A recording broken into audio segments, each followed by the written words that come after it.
This episode's story was published in August 1931 in Weird Tales, of course. Less a short story and more a novella of science fiction horror. This is H.P. Lovecraft's The Whisperer in Darkness. Bear in mind closely that I didn't see any actual visual horror at the end.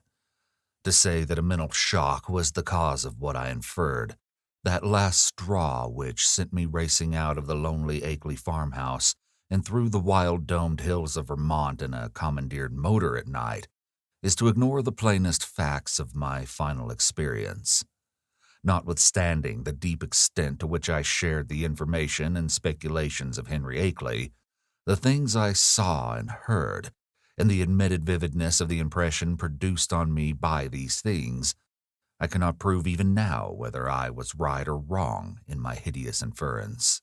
For, after all, Akeley's disappearance establishes nothing. People found nothing amiss in his house despite the bullet marks on the outside and inside. It was just as though he'd walked out casually for a ramble in the hills and failed to return. There was not even a sign that a guest had been there, or that those horrible cylinders and machines had been stored in the study. That he had mortally feared the crowded green hills and endless trickle of brooks among which he'd been born and reared means nothing at all either. For thousands are subject to just such morbid fears. Eccentricity, moreover, could easily account for his strange acts and apprehensions toward the last. The whole matter began, so far as I'm concerned, with the historic and unprecedented Vermont floods of November 3rd, 1927. I was then as now an instructor of literature at Miskatonic University in Arkham, Massachusetts, and an enthusiastic amateur student of New England folklore.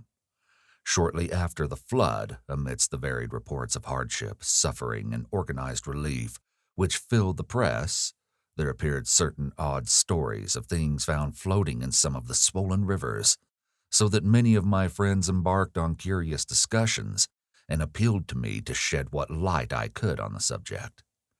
I felt flattered at having my folklore study taken so seriously, and did what I could to belittle the wild, vague tales which seemed so clearly an outgrowth of old rustic superstitions. It amused me to find several persons of education who insisted that some stratum of obscure, distorted fact might underlie the rumors. The tales thus brought to my notice came mostly through newspaper cuttings, though one yarn had an oral source and was repeated to a friend of mine in a letter from his mother in Hardwick, Vermont. The type of thing described was essentially the same in all cases, though there seemed to be three separate instances involved. One connected with the Winooski River near Montpelier, another attached to the West River in Windham County beyond Newfane, and a third centering in the Passumpsic and Caledonia County above Lyndonville. Of course, many of the stray items mentioned other instances, but on analysis they all seemed to boil down to these three.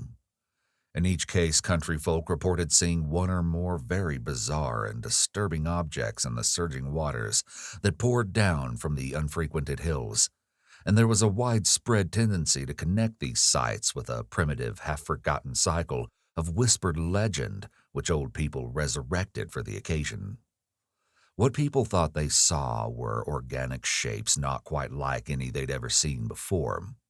Naturally, there were many human bodies washed along by the streams in that tragic period, but those who described these strange shapes felt quite sure that they were not human, despite some superficial resemblances in size and general outline. Nor, said the witnesses, could they have been any kind of animal known to Vermont. They were pinkish things, about 5 feet long, with crustaceous bodies bearing vast pairs of dorsal fins or membranous wings and several sets of articulated limbs, and with a sort of convoluted ellipsoid, covered with multitudes of very short antennae where a head would ordinarily be. It was really remarkable how closely the reports from different sources tended to coincide, though the wonder was lessened by the fact that the old legends, shared at one time throughout the hill country, furnished a morbidly vivid picture which might well have colored the imaginations of all the witnesses concerned.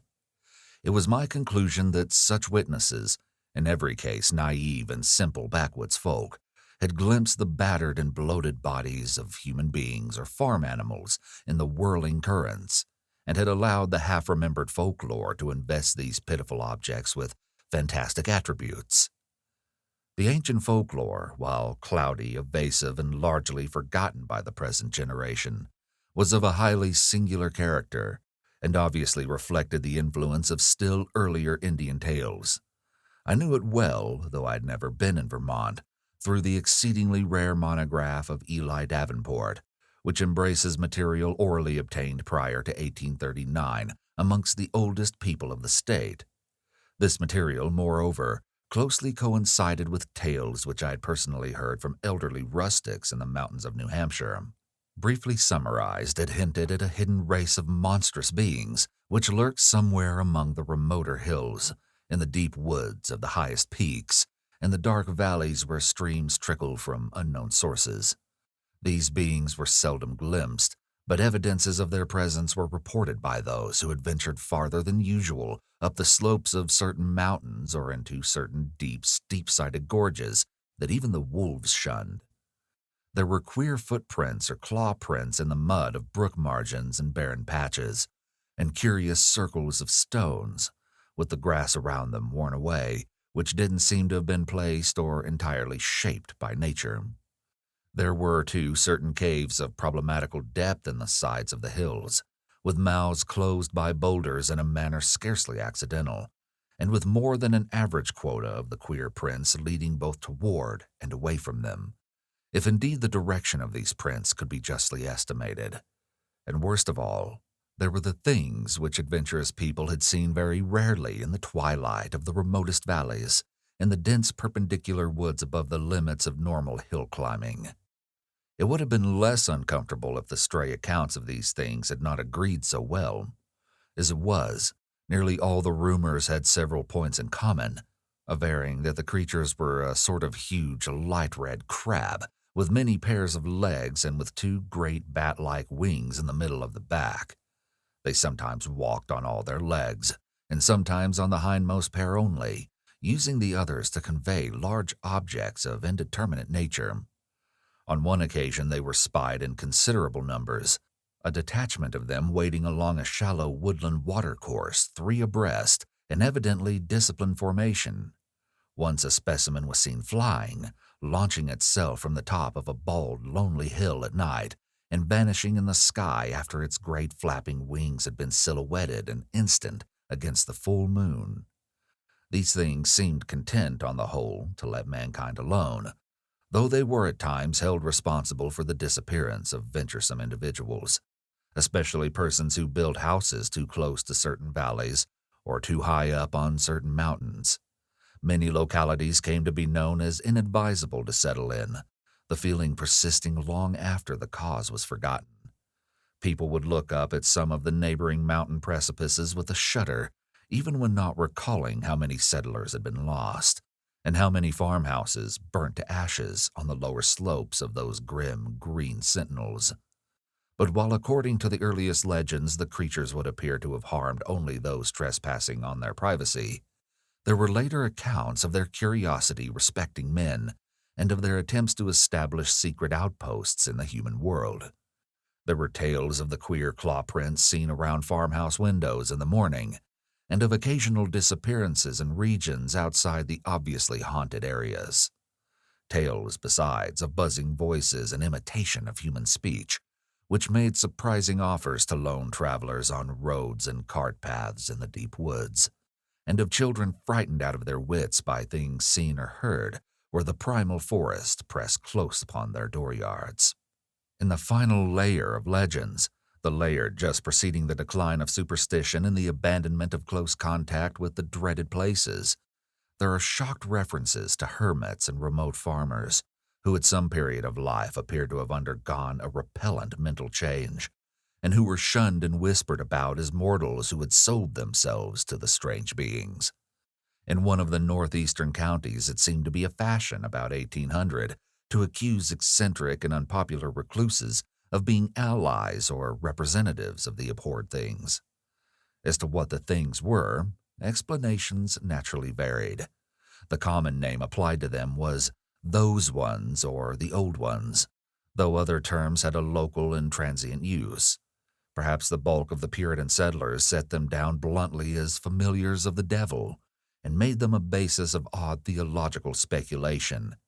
Those with Celtic legendry in their heritage, mainly the Scotch-Irish colonial grants, linked them vaguely with the malign fairies and little people of the bogs and raths, and protected themselves with scraps of incantation handed down through many generations.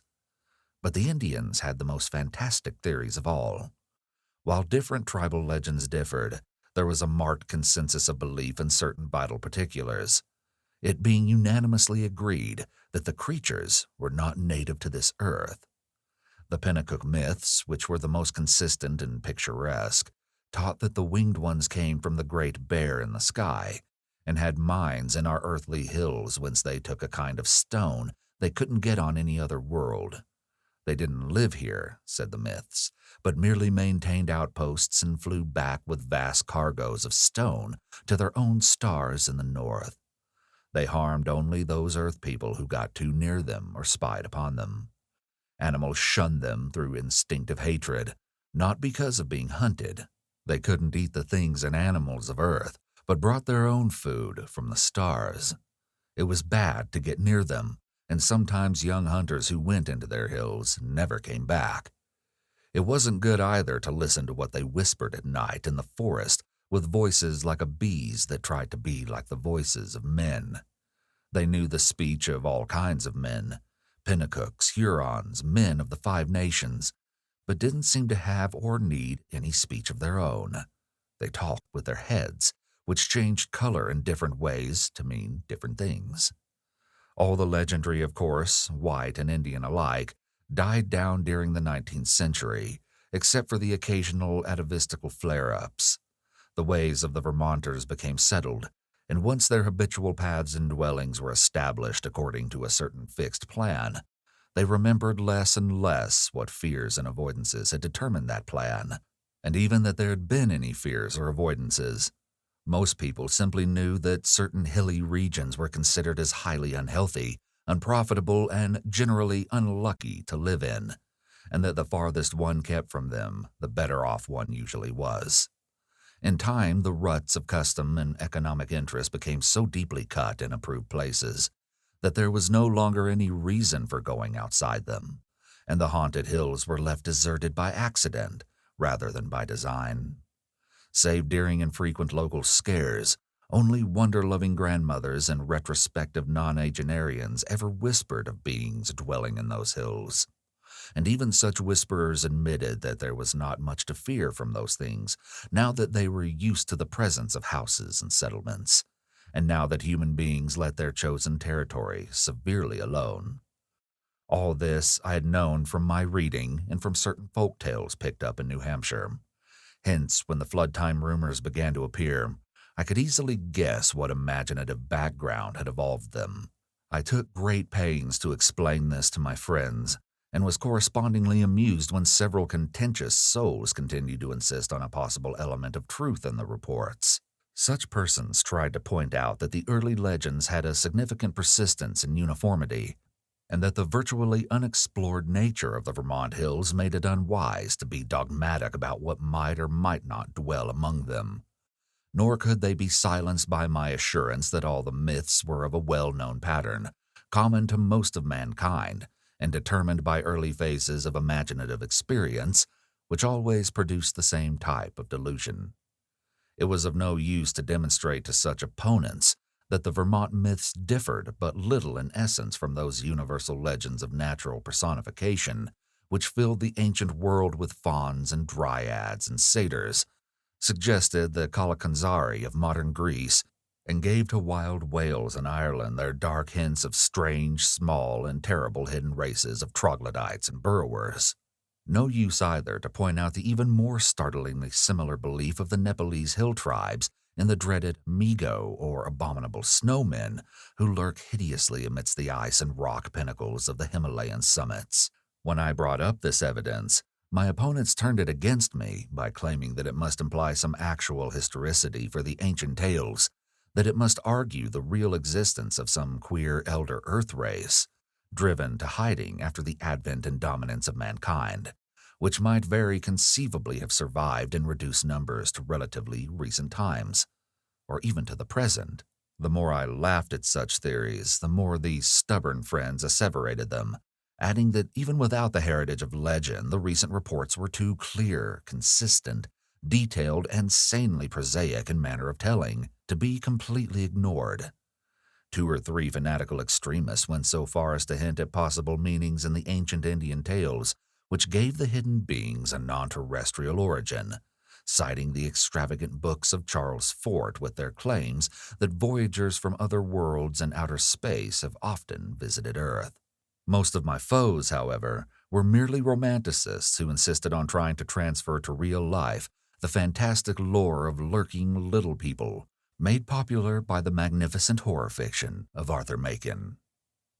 As was only natural under the circumstances, this piquant debating finally got into print in the form of letters to the Arkham Advertiser, some of which were copied in the press of those Vermont regions whence the flood stories came. The Rutland Herald gave half a page of extracts from the letters on both sides, while the Brattleboro Reformer reprinted one of my long historical and mythological summaries in full, with some accompanying comments and the Pendrifter's thoughtful column which supported and applauded my skeptical conclusions. By the spring of 1928, I was almost a well-known figure in Vermont, notwithstanding the fact that I'd never set foot in the state. Then came the challenging letters from Henry Akeley, which impressed me so profoundly, and which took me for the first and last time to that fascinating realm of crowded green precipices and muttering forest streams. Most of what I now know of Henry Wentworth Akeley was gathered by correspondence with his neighbors, and with his only son in California, after my experience in his lonely farmhouse. He was, I discovered, the last representative on his home soil of a long, locally distinguished line of jurists, administrators, and gentlemen agriculturists. In him, however, the family mentally had veered away from practical affairs to pure scholarship, so that he had been a notable student of mathematics, astronomy, biology, anthropology, and folklore at the University of Vermont. I'd never previously heard of him, and he didn't give many autobiographical details in his communications, but from the first I saw he was a man of character, education, and intelligence, albeit a recluse with very little worldly sophistication. Despite the incredible nature of what he claimed, I couldn't help at once taking Akeley more seriously than I'd taken any of the other challengers of my views. For one thing, he was really close to the actual phenomena, visible and tangible, that he speculated so grotesquely about. And for another thing, he was amazingly willing to leave his conclusions in a tentative state like a true man of science. He had no personal preferences to advance, and was always guided by what he took to be solid evidence. Of course, I began by considering him mistaken, but gave him credit for being intelligently mistaken. And at no time did I emulate some of his friends in attributing his ideas and his fear of the lonely green hills to insanity. I could see that there was a great deal to the man, and knew that what he reported must surely come from strange circumstances deserving investigation, however little it might have to do with the fantastic causes he assigned. Later on, I received from him certain material proofs, which placed the matter on a somewhat different and bewilderingly bizarre basis. I cannot do better than transcribe in full, so far as is possible, the long letter in which Akeley introduced himself, and which forms such an important landmark in my own intellectual history. It's no longer in my possession, but my memory holds almost every word of its portentous message, and again I affirm my confidence in the sanity of the man who wrote it. Here is the text, a text which reached me in the cramped, archaic-looking scrawl of one who had obviously not mingled much with the world during his sedate, scholarly life. RFD No. 2, Townsend, Windham County, Vermont, May 5, 1928. Albert N. Wilmarth, Esquire, 118 Saltonstall Street, Arkham, Massachusetts. My dear Sir, I've read with great interest the Brattleboro Reformer's reprint, April 23rd, 1928, of your letter on the recent stories of strange bodies seen floating in our flooded streams last fall, and on the curious folklore they so well agree with. It's easy to see why an outlander would take the position you take, and even why Pendrifter agrees with you. This is the attitude generally taken by educated persons both in and out of Vermont, and was my own attitude as a young man. I'm now 57, before my studies, both general and in Davenport's book, led me to do some exploring in parts of the hills hereabouts not usually visited. I was directed towards such studies by the queer old tales I used to hear from elderly farmers of the more ignorant sort, but now I wish I'd let the whole matter alone. I might say with all proper modesty that the subject of anthropology and folklore is by no means strange to me. I took a good deal of it at college, and am familiar with most of the standard authorities, such as Tyler, Lubbock, Fraser, Quatrefages, Murray, Osborne, Keith, Boole, G. Eliot Smith, and so on. It's no news to me that tales of hidden races are as old as all mankind. I've seen in the reprints of letters from you and those arguing with you in the Rutland Herald, and guess I know about where your controversy stands at the present time. What I desire to say now is that I'm afraid your adversaries are nearer right than yourself, even though all reason seems to be on your side. They are nearer right than they realize themselves, for of course they only go by theory and can't know what I know. If I knew as little of the matter as they, I wouldn't feel justified in believing as they do. I would be wholly on your side. You can see that I'm having a hard time getting to the point, probably because I really dread getting to the point. But the upshot of the matter is that I have certain evidence that monstrous things do indeed live in the woods on the high hills which nobody visits. I've not seen any of the things floating in the rivers as reported, but I've seen things like them under circumstances I dread to repeat. I've seen footprints, and of late have seen them near my home. I live in the old Akeley place south of Townsend Village, on the side of Dark Mountain, than I dare tell you now. And I have overheard voices in the woods at certain points that I will not even begin to describe on paper. At one place I heard them so much that I took a phonograph there, with a dictaphone attachment and wax blank, and I shall try to arrange to have you hear the record I got. I've run it on the machine for some of the old people up here, and one of the voices had nearly scared them paralyzed by reason of its likeness to a certain voice, that buzzing voice in the woods which Davenport mentions, that their grandmothers have told about and mimicked for them. I know what most people think of a man who tells about hearing voices, but before you draw conclusions, just listen to this record and ask some of the older backwoods people what they think of it. If you can account for it normally, very well, but there must be something behind it. Ex nihilo nihil fit, you know. Now, my object in writing you isn't to start an argument, but to give you information which I think a man of your tastes will find deeply interesting. This is private. Publicly, I am on your side, for certain things show me that it does not do for people to know too much about these matters. My own studies are now wholly private, and I wouldn't think of saying anything to attract people's attention and cause them to visit the places I've explored.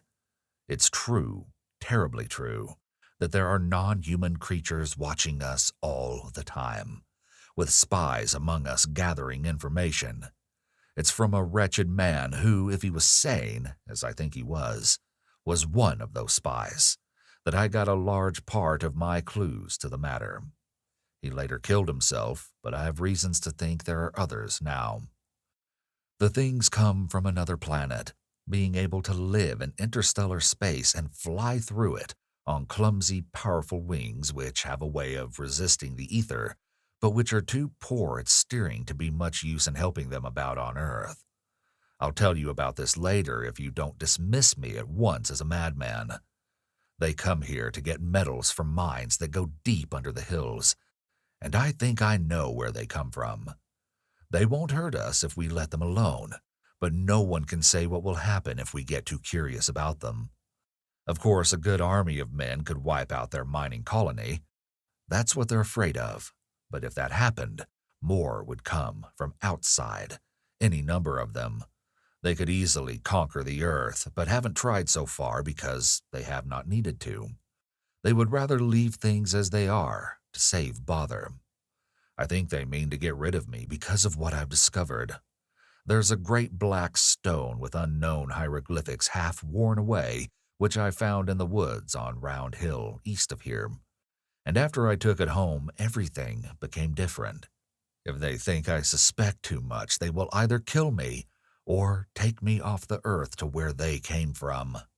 They like to take away men of learning once in a while, to keep informed on the state of things in the human world. This leads me to my secondary purpose in addressing you, namely, to purge you to hush up the present debate rather than give it more publicity. People must be kept away from these hills, and in order to effect this, their curiosity ought not to be aroused any further. Heaven knows there's peril enough anyway, with promoters and real estate men flooding Vermont with herds of summer people to overrun the wild places and cover the hills with cheap bungalows. I shall welcome further communication with you, and shall try to send you that phonograph record in black stone, which is so worn that photographs don't show much, by express if you're willing.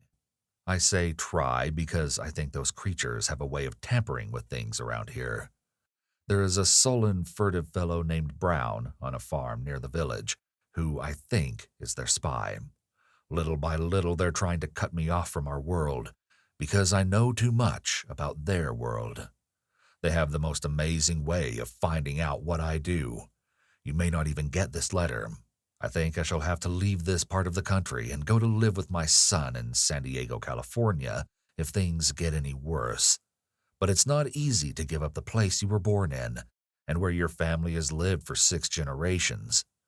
Also, I would hardly dare sell this house to anybody, now that the creatures have taken notice of it.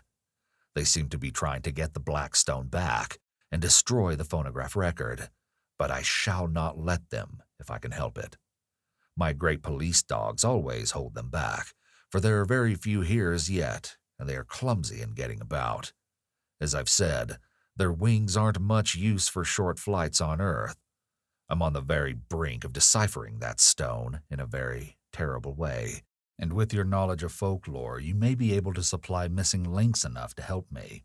I suppose you know all about the fearful myths antedating the coming of man to the Earth, the Yog-Sothoth and Cthulhu cycles, which are hinted at in the Necronomicon.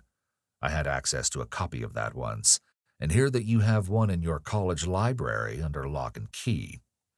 To conclude, Mr. Wilmarth, I think that with our respective studies we can be very useful to each other. I don't wish to put you in any peril, and suppose I ought to warn you that possession of the stone and the record won't be very safe. But I think you'll find any risks worth running for the sake of knowledge.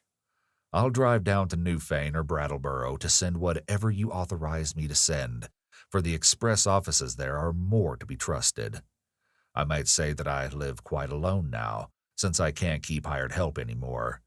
They won't stay because of the things that try to get near the house at night, and that keep the dogs barking continually. I'm glad I didn't get as deep as this into the business while my wife was alive, for it would have driven her mad. Hoping that I'm not bothering you unduly and that you will decide to get in touch with me rather than throw this letter into the wastebasket as a madman's raving, I am, yours very truly, Henry W. Akeley. P.S. I'm making some extra prints of certain photographs taken by me, which I think will help to prove a number of the points I've touched on. The old people think they are monstrously true. I shall send you these very soon if you're interested. H.W.A. It would be difficult to describe my sentiments upon reading this strange document for the first time. By all ordinary rules, I ought to have laughed more loudly at these extravagances than at the far milder theories which had previously moved me to mirth. Yet something in the tone of the letter made me take it with paradoxical seriousness. Not that I believed for a moment in the hidden race from the stars which my correspondent spoke of, but that after some grave preliminary doubts, I grew to feel oddly sure of his sanity and sincerity, and of his confrontation by some genuine, though singular and abnormal phenomenon, which he couldn't explain except in this imaginative way. It couldn't be as he thought it, I reflected. Yet on the other hand, it could not be otherwise than worthy of investigation. The man seemed unduly excited and alarmed about something, but it was hard to think that all cause was lacking. He was so specific and logical in certain ways, and after all, his yarn did fit in so perplexingly well with some of the old myths, even the wildest Indian legends. That he had really overheard disturbing voices in the hills and had really found the black stone he spoke about was wholly possible despite the crazy inferences he had made. Inferences probably suggested by the man who had claimed to be a spy of the outer beings and had later killed himself.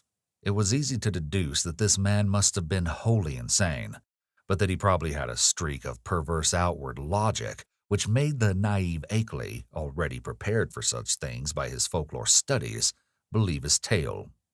As for the latest developments, it appeared from his inability to keep hired help that Akeley's humbler, rustic neighbors were as convinced as he that his house was besieged by uncanny things at night. The dogs really barked, too. And then the matter of that phonograph record, which I couldn't but believe he had obtained in the way he said. It must mean something, whether animal noises deceptively like human speech, or the speech of some hidden, night-haunting human being decayed to a state not much above that of lower animals. From this, my thoughts went back to the black hieroglyph stone, and to the speculations upon what it might mean. Then, too, what of the photographs which Akeley said he was about to send, and which the old people had found so convincingly terrible? As I reread the cramped handwriting, I felt as never before that my credulous opponents might have more on their side than I'd conceded. After all, there might be some queer and perhaps hereditarily misshapen outcasts in those shunned hills, even though no such race of star-born monsters as folklore claimed. And if there were, then the presence of strange bodies in the flooded streams would not be wholly beyond belief. Was it too presumptuous to suppose that both the old legends and the recent reports had this much of reality behind them? But even as I harbored these doubts, I felt ashamed that so fantastic a piece of bizarrerie as Henry Akeley's wild letter had brought them up. In the end, I answered Akeley's letter, adopting a tone of friendly interest and soliciting further particulars. His reply came almost by return mail, and contained, true to promise, a number of Kodak views of scenes and objects illustrating what he had to tell. Glancing at these pictures as I took them from the envelope, I felt a curious sense of fright and nearness to forbidden things, for in spite of the vagueness of most of them, they had a damnably suggestive power which was intensified by the fact of their being genuine photographs, actual optical links with what they portrayed, and the product of an impersonal transmitting process, without prejudice, fallibility, or mendacity. The more I looked at them, the more I saw that my serious estimate of Akeley and his story had not been unjustified. Certainly, these pictures carried conclusive evidence of something in the Vermont hills, which was at least vastly outside the radius of our common knowledge and belief. The worst thing of all was the footprint, a few taken where the sun shone on a mud patch somewhere in a deserted upland. This was no cheaply counterfeited thing. I could see at a glance, for the sharply defined pebbles and grass blades in the field of vision gave a clear index of scale and left no possibility of a tricky double exposure.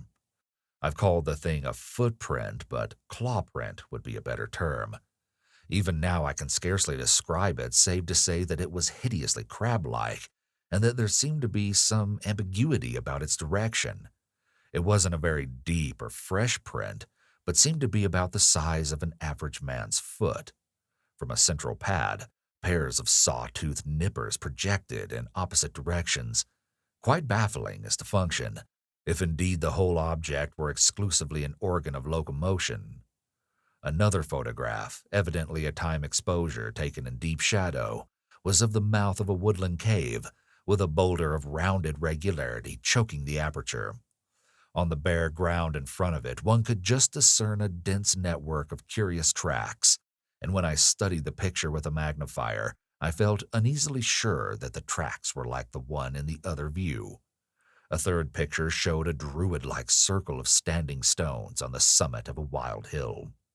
Around the cryptic circle, the grass was very much beaten down and worn away, though I couldn't detect any footprints, even with a glass. The extreme remoteness of the place was apparent from the veritable sea of tenantless mountains which formed the background and stretched away toward a misty horizon. But if the most disturbing of all the views was that of the footprint, the most curiously suggestive was that of the great black stone found in the Round Hill woods. Akeley had photographed it on what was evidently his study table, for I could see rows of books and a bust of Milton in the background. The thing, as nearly as one might guess, had faced the camera vertically with a somewhat irregularly curved surface of 1 by 2 feet. But to say anything definite about that surface, or about the general shape of the whole mass, almost defies the power of language. What outlandish geometrical principles had guided its cutting, for artificially cut it surely was, I couldn't even begin to guess, and never before had I seen anything which struck me so strangely and unmistakably alien to this world.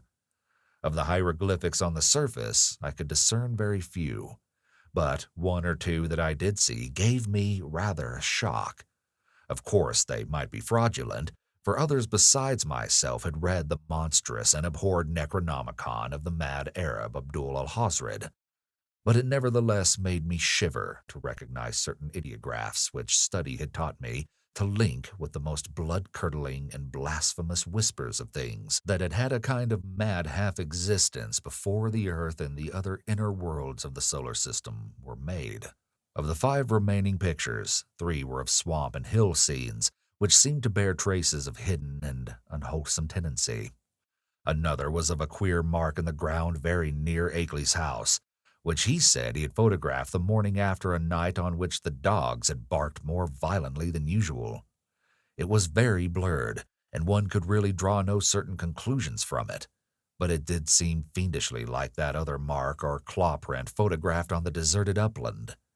The final picture was of the Akeley place itself, a trim white house of 2 stories and attic, about a century and a quarter old, and with a well-kept lawn and stone-bordered path leading up to a tastefully carved Georgian doorway.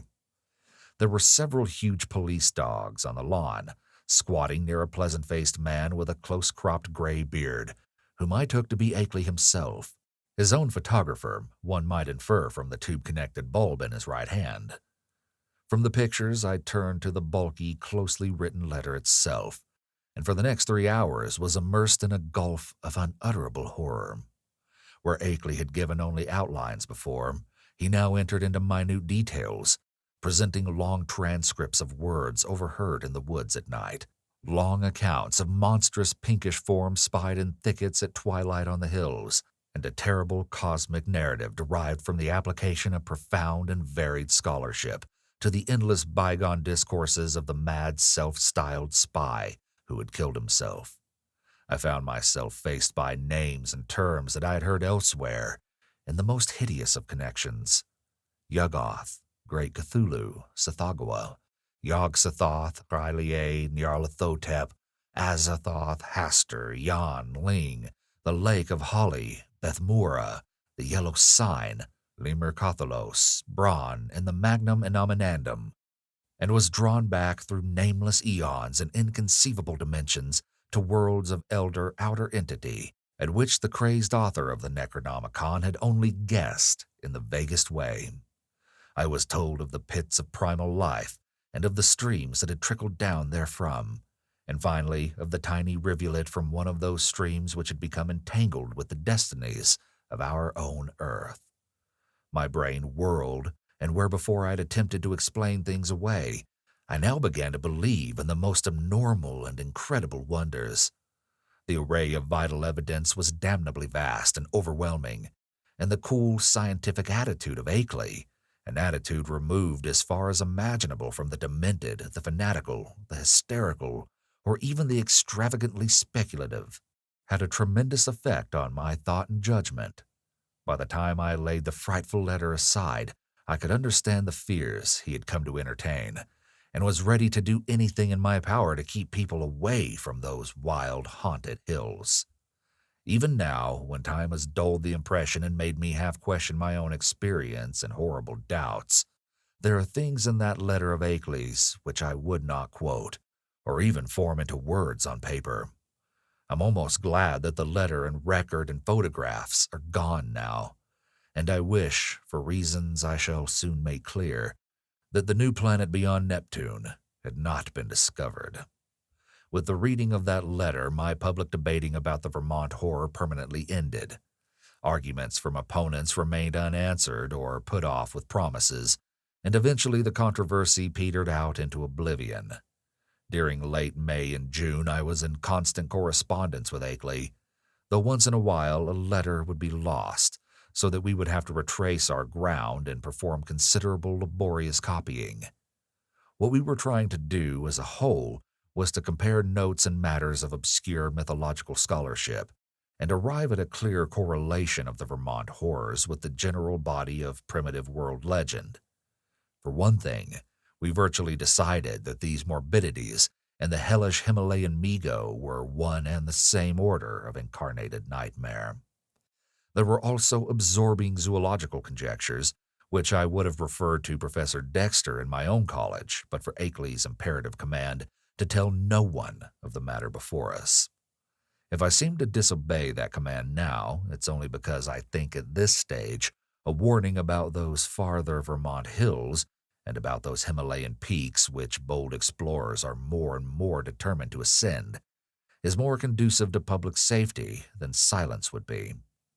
One specific thing we were leading up to was a deciphering of the hieroglyphics on that infamous black stone, a deciphering which might well place us in possession of secrets deeper and more dizzying than any formerly known to man.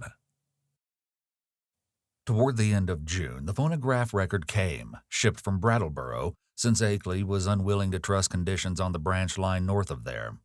He'd begun to feel an increased sense of espionage, aggravated by the loss of some of our letters, and said much about the insidious deeds of certain men whom he considered tools and agents of the hidden beings. Most of all, he suspected the surly farmer Walter Brown, who lived alone on a run-down hillside place near the deep woods, and who was often seen loafing around corners in Brattleboro, Bellows Falls, Newfane, and South Londonderry, in the most inexplicable and seemingly unmotivated way. Brown's voice, he felt convinced, was one of those he'd overheard on a certain occasion in a very terrible conversation, and he'd once found a footprint or claw print near Brown's house, which might possess the most ominous significance. It had been curiously near some of Brown's own footprints that faced toward it. So the record was shipped from Brattleboro, whither Akeley drove in his Ford car along the lonely Vermont back roads. He confessed in an accompanying note that he was beginning to be afraid of those roads, and that he would not even go into Townsend for supplies now except in broad daylight. It didn't pay, he repeated again and again, to know too much unless one were very remote from those silent and problematical hills. He would be going to California pretty soon to live with his son, though it was hard to leave a place where all one's memories and ancestral feelings centered. Before trying to record on the commercial machine which I borrowed from the college administration building, I carefully went over all the explanatory matter in Akeley's various letters. This record, he had said, was obtained about 1 a.m. on the 1st of May, 1915, near the closed mouth of a cave where the wooded west slope of Dark Mountain rises out of Lee's Swamp. The place had always been unusually plagued with strange voices, this being the reason he'd brought the phonograph, dictaphone, and blank in expectation of results. Former experience had told him that May Eve, the hideous Sabbath night of underground European legend, would probably be more fruitful than any other date, and he was not disappointed. It was noteworthy, though, that he never again heard voices at that particular spot.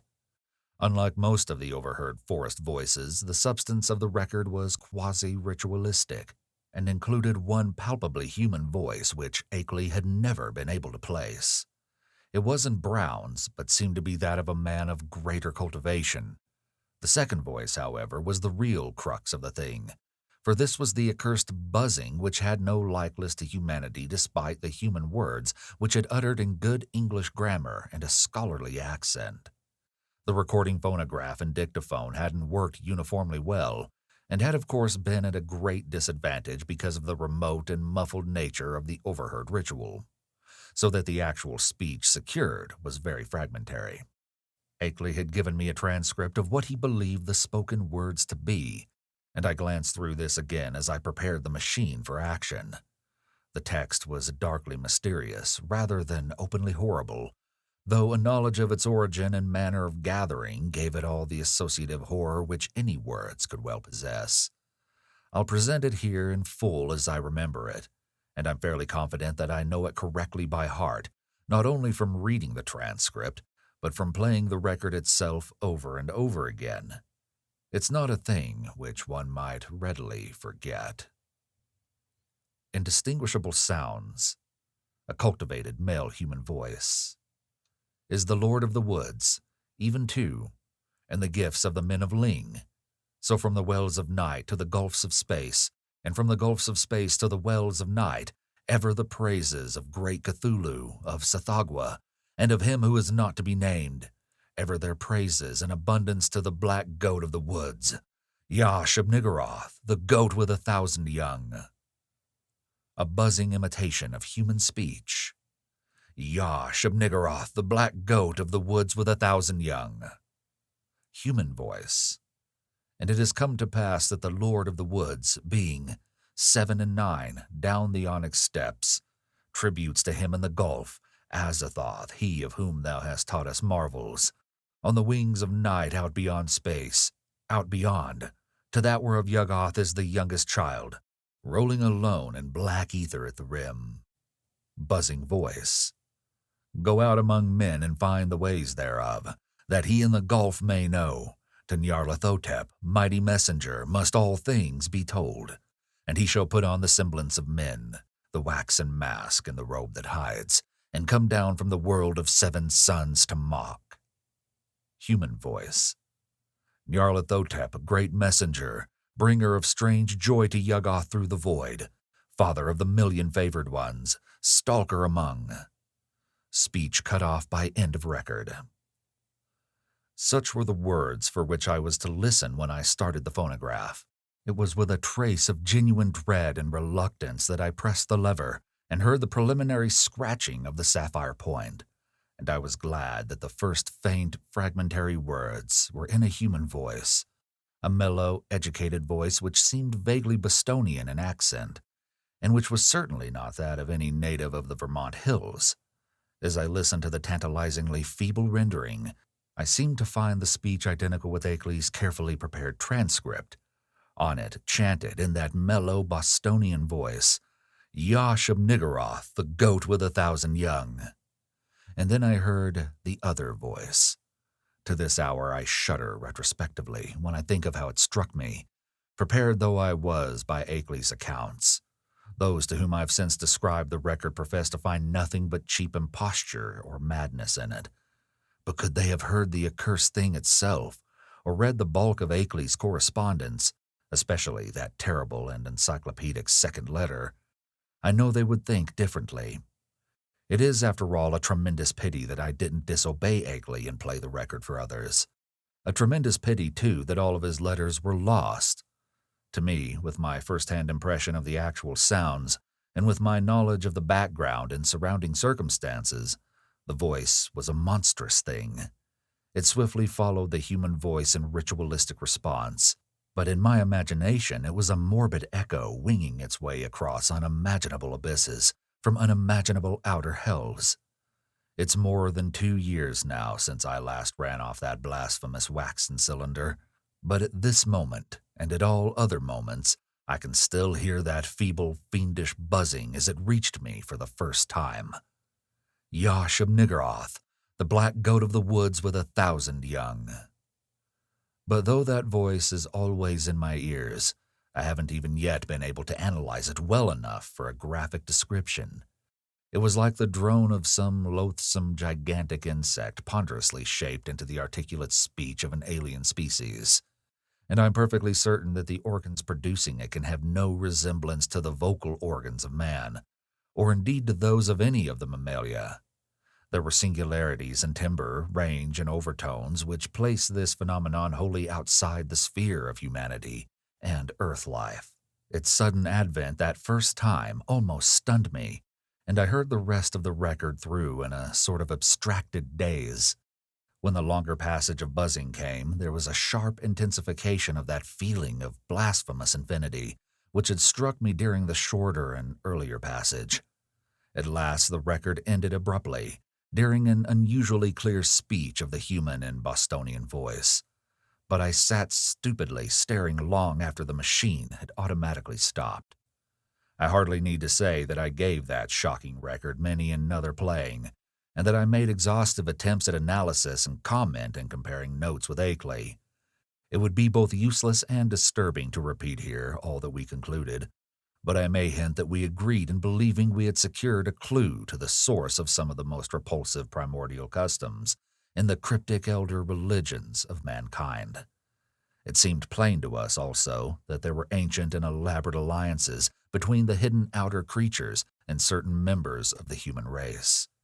How extensive these alliances were, and how their state today might compare with their state in earlier ages, we had no means of guessing, yet at best there was room for a limitless amount of horrified speculation. There seemed to be an awful, immemorial linkage in several definite stages betwixt man and nameless infinity. The blasphemies which appeared on Earth, it was hinted, came from the dark planet Yuggoth at the rim of the solar system, but this was itself merely the populous outpost of a frightful interstellar race whose ultimate source must lie far outside even the Einsteinian space-time continuum, or greatest known cosmos. Meanwhile, we continued to discuss the Black Stone and the best way of getting it to Arkham, Akeley deeming it inadvisable to have me visit him at the scene of his nightmare studies. For some reason or other, Akeley was afraid to trust the thing to any ordinary or expected transportation route. His final idea was to take it across county to Bellows Falls and ship it on the Boston and Maine system through Keene and Winchendon and Fitchburg, even though this would necessitate his driving along somewhat lonelier and more forest-traversing hill roads than the main highway to Brattleboro. He said he'd noticed a man around the express office at Brattleboro when he'd sent the phonograph record, whose actions and expression had been far from reassuring. This man had seemed too anxious to talk with the clerks, and had taken the train on which the record was shipped.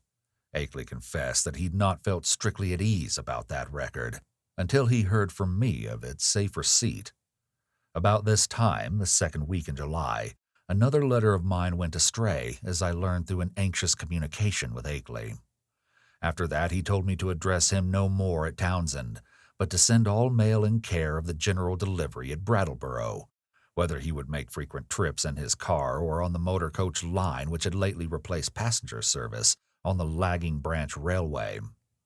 I could see that he was getting more and more anxious, for he went into much detail about the increased barking of the dogs on moonless nights, and about the fresh claw prints he sometimes found in the road and in the mud at the back of his farmyard when morning came.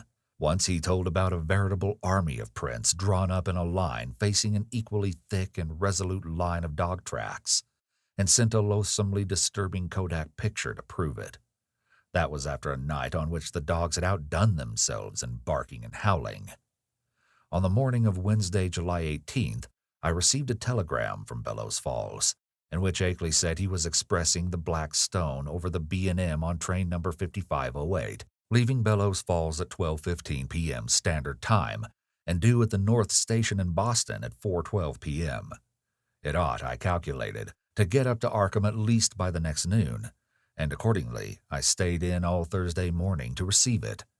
But noon came and went without its advent, and when I telephoned down to the express office, I was informed that no shipment for me had arrived.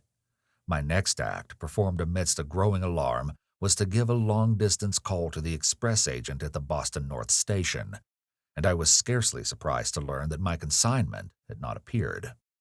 Train number 5508 had pulled in only 35 minutes late on the day before, but it contained no box addressed to me.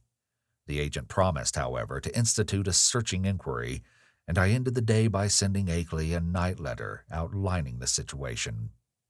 With commendable promptness, a report came from the Boston office on the following afternoon, the agent telephoning as soon as he learned the facts. It seemed that the Railway Express clerk on number 5508 had been able to recall an incident which might have much bearing on my loss, an argument with a very curious-voiced man, lean, sandy, and rustic-looking, when the train was waiting at Keene, New Hampshire, shortly after 1 o'clock Standard Time. The man, he said, was greatly excited about a heavy box, which he claimed to expect, but which was neither on the train nor entered on the company's books. He'd given the name of Stanley Adams, and it had such a queerly thick, droning voice that it made the clerk abnormally dizzy and sleepy to listen to him. The clerk couldn't remember quite how the conversation had ended, but recalled starting into a fuller awakeness when the train began to move. The Boston agent added that this clerk was a young man of wholly unquestioned veracity and reliability, of known antecedents and long with the company. That evening I went to Boston to interview the clerk in person, having obtained his name and address from the office. He was a frank, prepossessing fellow, but I saw that he could add nothing to his original account. Oddly, he was scarcely sure that he could even recognize the strange inquirer again. Realizing that he'd no more to tell, I returned to Arkham and sat up till morning, writing letters to Akeley, to the express company, and to the police department and station agent in Keene. I felt that the strange-voiced man who had so queerly affected the clerk must have a pivotal place in the ominous business, and hoped that Keene station employees and telegraph office records might tell something about him and about how he happened to make his inquiry when and where he did. I must admit, however, that all my investigations came to nothing. The queer-voiced man had indeed been noticed around the Keene station in the early afternoon of July 18th, and one lounger seemed to couple him vaguely with a heavy box, but he was altogether unknown and hadn't been seen before or since. He hadn't visited the telegraph office or received any message so far as could be learned, nor had any message which might justly be considered a notice of the Blackstone's presence on number 5508 come through the office for anyone. Naturally, Akeley joined with me in conducting these inquiries, and even made a personal trip to Keene to question the people around the station, but his attitude toward the matter was more fatalistic than mine. He seemed to find the loss of the box a portentous and menacing fulfillment of inevitable tendencies, and had no real hope at all of its recovery. He spoke of the undoubted telepathic and hypnotic powers of the hill creatures and their agents, and in one letter hinted that he didn't believe the stone was on this earth any longer.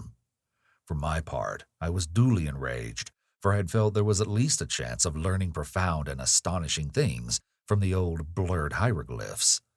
The matter would have rankled bitterly in my mind had not Akeley's immediate subsequent letters brought up a new phase of the whole horrible hill problem which had once seized all my attention. The unknown things Akeley wrote in a script grown pitifully tremulous had begun to close in on him with a wholly new degree of determination. The nocturnal barking of the dogs whenever the moon was dim or absent was hideous now, and there'd been attempts to molest him on the lonely roads he had to traverse by day. On the 2nd of August, while bound for the village in his car, he'd found a tree trunk laid in his path at a point where the highway ran through a deep patch of woods, while the savage barking of the two great dogs he had with him told all too well of the things which must have been lurking near. What would have happened had the dogs not been there, he didn't dare to guess, but he never went out now without at least 2 of his faithful and powerful pack. Other road experiences had occurred on August 5th and 6th, a shot grazing his car on one occasion, and the barking of the dogs telling of unholy woodland presences on the other. On August 15th, I received a frantic letter which disturbed me greatly, and which made me wish Akeley could put aside his lonely reticence and call in the aid of the law.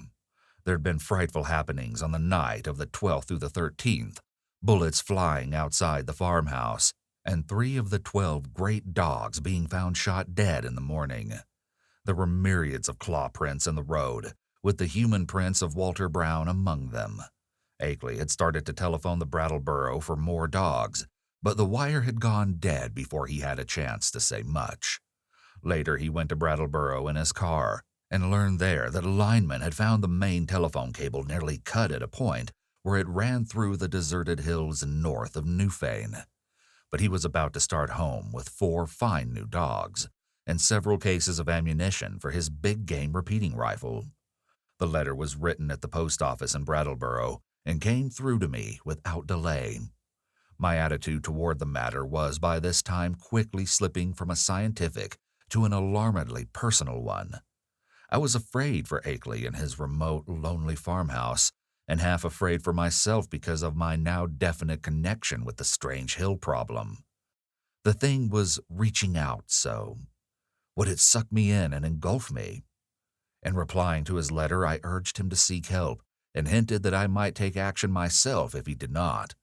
I spoke of visiting Vermont in person in spite of his wishes, and of helping him explain the situation to the proper authorities. In return, however, I received only a telegram from Bellows Falls, which read thus: "Appreciate your position, but can do nothing. Take no action yourself, for it could only harm both. Wait for explanation. Henry Akeley." But the affair was steadily deepening. Upon my replying to the telegram, I received a shaky note from Akeley with the astonishing news that he'd not only never sent the wire, but hadn't received the letter from me, to which it was an obvious reply. Hasty inquiries by him at Bellows Falls had brought out that the message was deposited by a strange, sandy-haired man with a curiously thick, droning voice. Though more than this he couldn't learn. The clerk showed him the original text as scrawled in pencil by the sender, but the handwriting was wholly unfamiliar. It was noticeable that the signature was misspelled, Akeley, without the second E. Certain conjectures were inevitable, but amidst the obvious crisis he didn't stop to elaborate upon them. He spoke of the death of more dogs and the purchase of still others, and of the exchange of gunfire which had become a settled feature each moonless night. Brown's prints, and the prints of at least 1 or 2 more shod human figures, were now found regularly among the claw prints in the road and at the back of the farmyard. It was, Akeley admitted, a pretty bad business, and before long he would probably have to go live with his California son, whether or not he could sell the old place. But it wasn't easy to leave the only spot one could really think of as home. He must try to hang on a little longer. Perhaps he could scare off the intruders, especially if he openly gave up all further attempts to penetrate their secrets. Writing Akeley at once, I renewed my offers of aid, and spoke again of visiting him and helping him convince the authorities of his dire peril. In his reply, he seemed less set against that plan than his past attitude would have led one to predict, but said he would like to hold off a little while longer. Long enough to get his things in order and reconcile himself to the idea of leaving an almost morbidly cherished birthplace. People looked askance at his studies and speculations, and it would be better to get quietly off without setting the countryside in a turmoil and creating widespread doubts of his own sanity. He'd had enough, he admitted, but he wanted to make a dignified exit if he could. The letter reached me on the 28th of August, and I prepared and mailed as encouraging a reply as I could. Oddly, the encouragement had effect, for Akeley had fewer terrors to report when he acknowledged my note. He was not very optimistic, though, and expressed the belief that it was only the full moon season which was holding the creatures off. He hoped there would not be many densely cloudy nights, and talked vaguely of boarding in Brattleboro when the moon waned. Again, I wrote him encouragingly, but on September 5th, there came a fresh communication which had obviously crossed my letter in the mails, and to this I couldn't give any such hopeful response. In view of its importance, I believe I had better give it in full, as best as I can do from memory of the shaky script. It ran substantially as follows. Monday. Dear Wilmarth, a rather discouraging P.S. to my last. Last night was thickly cloudy, though no rain, and not a bit of moonlight got through. Things were pretty bad, and I think the end is getting near, in spite of all we've hoped. After midnight, something landed on the roof of the house, and the dogs all rushed up to see what it was. I could hear them snapping and tearing around, and then one managed to get on the roof by jumping from the low L. There was a terrible fight up there, and I heard a frightful buzzing, which I will never forget. And then there was a shocking smell. About the same time, bullets came through the window and nearly grazed me. I think the main line of the hill creatures had got close to the house when the dogs divided because of the roof business. What was up there, I don't know yet, but I'm afraid the creatures are learning to steer better with their space wings. I put out the light and used the windows for loopholes and raked all around the house with rifle fire aimed just high enough not to hit the dogs. That seemed to end the business, but in the morning, I found great pools of blood in the yard, besides pools of a green sticky stuff that had the worst odor I've ever smelled. I climbed up on the roof and found more of the sticky stuff there. 5 of the dogs were killed. I'm afraid I hit one by aiming too low, for he was shot in the back. Now I'm setting the panes that the shots broke, and am going to Brattleboro for more dogs. I guess the men at the kennels think I'm crazy. We'll drop another note later. Suppose I'll be ready for moving in a week or 2, though it nearly kills me to think of it. Hastily, Akeley. But this wasn't the only letter from Akeley to cross mine. On the next morning, September 6th, still another came. This time a frantic scrawl which utterly unnerved me and put me at a loss what to say or do next. Again, I can't do better than quote the text as faithfully as memory will let me. Tuesday. Clouds didn't break, so no moon again. And going into the wane anyhow. I'd have the house wired for electricity and put in a searchlight if I didn't know they'd cut the cables as fast as they could be mended. I think I'm going crazy. It may be that all I've ever written you is a dream or madness. It was bad enough before, but this time is too much. They talked to me last night, talked in that cursed buzzing voice and told me things that I dare not repeat to you. I heard them plainly over the barking of the dogs, and once, when they were drowned out, a human voice helped them. Keep out of this, Wilmarth. It's worse than either you or I ever suspected. They don't mean to let me get to California now. They want to take me off, alive, or what theoretically and mentally amounts to alive, not only to Yuggoth, but beyond that, away outside the galaxy, and possibly beyond the last curved rim of space. I told them I wouldn't go where they wish, or in the terrible way they propose to take me, but I'm afraid it will be no use. My place is so far out that they may come by day as well as by night before long. 6 more dogs killed, and I felt presences all along the wooded parts of the road when I drove to Brattleboro today. It was a mistake for me to try to send you that phonograph record in black stone. Better smash the record before it's too late. We'll drop you another line tomorrow if I'm still here. Wish I could arrange to get my books and things to Brattleboro and board there. I would run off without anything if I could, but something inside my mind holds me back. I can slip out to Brattleboro, where I ought to be safe, but I feel just as much a prisoner there as at the house. And I seem to know that I couldn't get much farther even if I dropped everything and tried. It's horrible. Don't get mixed up in this. Yours, Akeley. I didn't sleep at all the night after receiving this terrible thing, and was utterly baffled as to Akeley's remaining degree of sanity. The substance of the note was wholly insane, yet the manner of expression, in view of all that had gone before, had a grimly potent quality of convincingness. I made no attempt to answer it, thinking it better to wait until Akeley might have time to reply to my latest communication.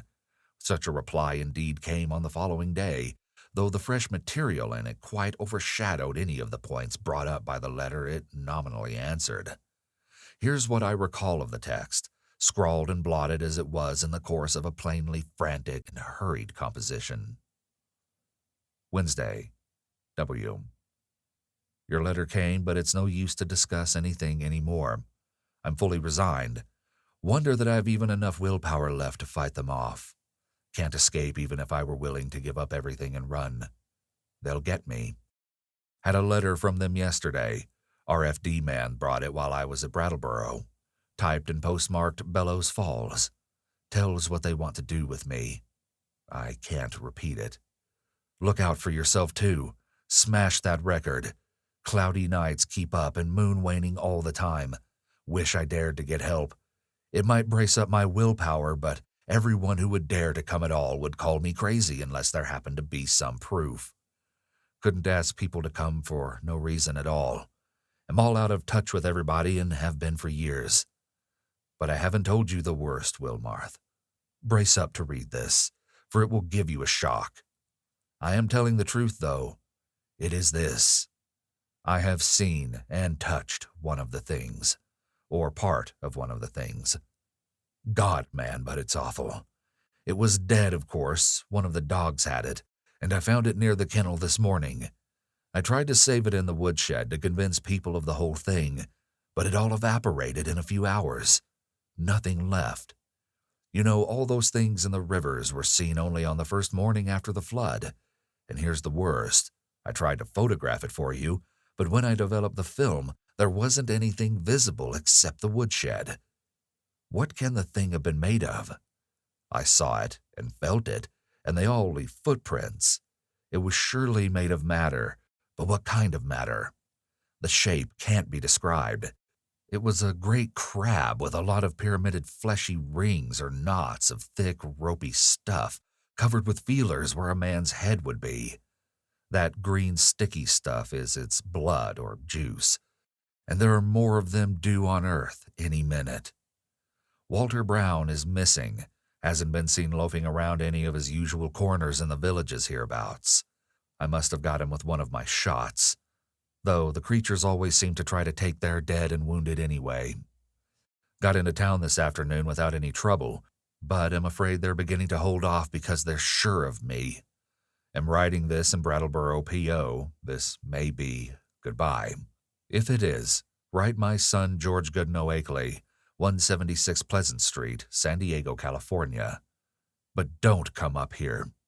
Write the boy if you don't hear from me in a week, and watch the papers for news.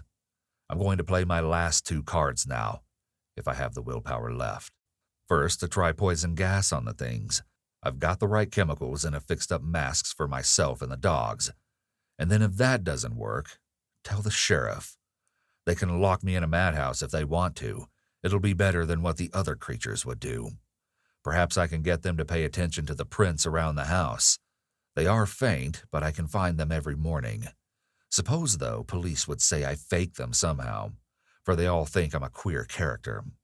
Must try to have a state policeman spend a night here and see for himself, though it would be just like the creatures to learn about it and hold off that night. They cut my wires whenever I try to telephone in the night. The linemen think it's very queer and may testify for me if they don't go and imagine I cut them myself.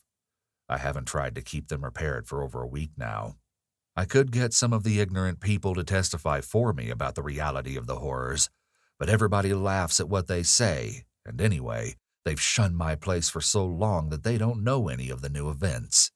You couldn't get one of those rundown farmers to come within a mile of my house for love or money. The mail carrier hears what they say and jokes me about it. God, if I only dared tell him how real it is. I think I'll try to get him to notice the prints, but he comes in the afternoon and they're usually gone by that time. If I keep one by getting a box or pan over it, he'd surely think it was a fake or joke. Wish I hadn't gotten to be such a hermit so folks don't drop around as they used to. I've never dared show the black stone or the Kodak pictures or play that record to anybody but the ignorant people. The others would say I faked the whole business and do nothing but laugh, but I may yet try showing the pictures. They give those claw prints clearly, even if the things that made them can't be photographed. What a shame nobody else saw that thing this morning before it went to nothing. But I don't know as I care. After what I've been through, a madhouse is as good a place as any. The doctors can help me make up my mind to get away from this house, and that's all that will save me. Write my son George if you don't hear soon. Goodbye. Smash that record, and don't mix up in this. Yours, Akeley. The letter frankly plunged me into the blackest of terror. I didn't know what to say in answer, but scratched off some incoherent words of advice and encouragement and sent them by registered mail. I recall urging Akeley to move to Brattleboro at once and place himself under the protection of the authorities, adding that I would come to that town with the phonograph record and help convince the courts of his sanity. It was time, too, I think I wrote, to alarm the people generally against this thing in their midst.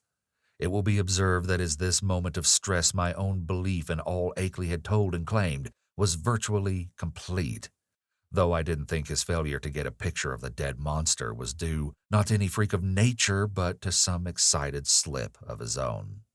Then, apparently crossing my incoherent note and reaching me Saturday afternoon, September 8th, came that curiously different and calming letter neatly typed on a new machine.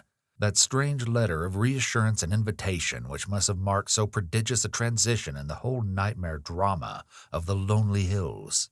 Again, I will quote from memory, seeking for special reasons to preserve as much of the flavor of the style as I can.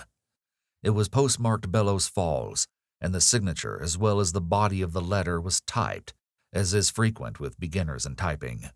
The text, though, was marvelously accurate for a tyro's work, and I concluded that Akeley must have used a machine at some previous period, perhaps in college. To say that the letter relieved me would be only fair, yet beneath my relief lay a substratum of uneasiness. If Akeley had been sane in his terror, was he now sane in his deliverance? And the sort of improved rapport mentioned, what was it?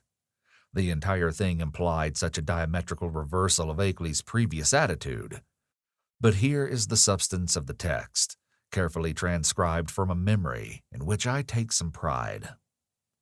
Townsend, Vermont, Thursday, September 6th, 1928. My dear Wilmarth, it gives me great pleasure to be able to set you at rest regarding all the silly things I've been writing you. I say silly, although by that I mean my frightened attitude, rather than my descriptions of certain phenomena. Those phenomena are real and important enough. My mistake had been in establishing an anomalous attitude toward them. I think I mentioned that my strange visitors were beginning to communicate with me, and to attempt such communication. Last night, this exchange of speech became actual. In response to certain signals, I admitted to the house a messenger from those outside. A fellow human, let me hasten to say. He told me much that neither you nor I had even begun to guess, and showed clearly how totally we had misjudged and misinterpreted the purpose of the Outer Ones in maintaining their secret colony on this planet. It seems that the evil legends about what they've offered to men and what they wish in connection with the Earth are wholly the result of an ignorant misconception of allegorical speech. Speech, of course, molded by cultural backgrounds and thought habits vastly different from anything we dream of. My own conjectures, I freely own, shot as widely past the mark as any of the guesses of illiterate farmers and savage Indians. What I had thought morbid and shameful and ignominious is in reality awesome and mind-expanding and even glorious. My previous estimate being merely a phase of man's eternal tendency to hate and fear and shrink from the utterly different. Now I regret the harm I've inflicted upon these alien and incredible things in the course of our nightly skirmishes. If only I'd consented to talk peacefully and reasonably with them in the first place. But they bear me no grudge, their emotions being organized very differently from ours. It's their misfortune to have had as their human agents in Vermont some very inferior specimens. The late Walter Brown, for example. He prejudiced me vastly against them. Actually, they've never knowingly harmed men, but have often been cruelly wronged and spied upon by our species. There's a whole secret cult of evil men. A man of your mystical erudition will understand me when I think them with Hastur and the Yellow Sign, devoted to the purpose of tracking them down and injuring them on behalf of monstrous powers from other dimensions. It's against these aggressors, and not against normal humanity, that the drastic precautions of the Outer Ones are directed. Incidentally, I learned that many of our lost letters were stolen not by the Outer Ones, but by the emissaries of this malign cult. And an increasing intellectual rapport. This latter is absolutely necessary now that our inventions and devices are expanding our knowledge and motions, and making it more and more impossible for the Outer One's necessary outpost to exist secretly on this planet. The alien beings desire to know mankind more fully, and to have a few of mankind's philosophic and scientific leaders know more about them. With such an exchange of knowledge, all perils will pass, and a satisfactory modus vivendi be established. The very idea of any attempt to enslave or degrade mankind is ridiculous.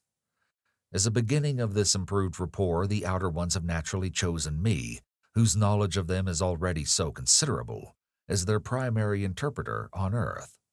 Much was told me last night, facts of the most stupendous and vista-opening nature, and more will be subsequently communicated to me both orally and in writing.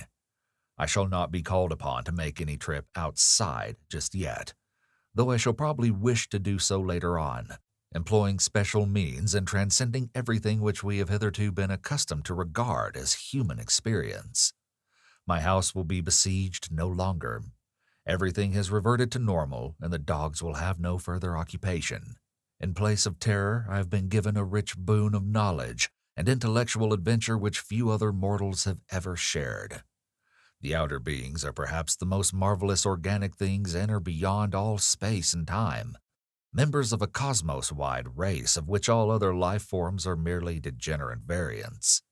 They are more vegetable than animal, if these terms can be applied to the sort of matter composing them, and have a somewhat fungoid structure, though the presence of a chlorophyll-like substance and a very singular nutritive system differentiate them altogether from true cormophytic fungi.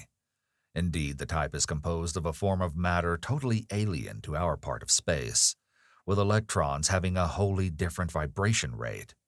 That's why the beings can't be photographed on the ordinary camera films and plates of our known universe, even though our eyes can see them.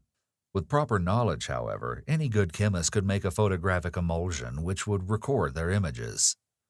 The genus is unique in its ability to traverse the heatless and airless interstellar void in full corporeal form, and some of its variants cannot do this without mechanical aid or curious surgical transpositions. Only a few species have the ether-resisting wings characteristic of the Vermont variety. Those inhabiting certain remote peaks in the Old World were brought in other ways.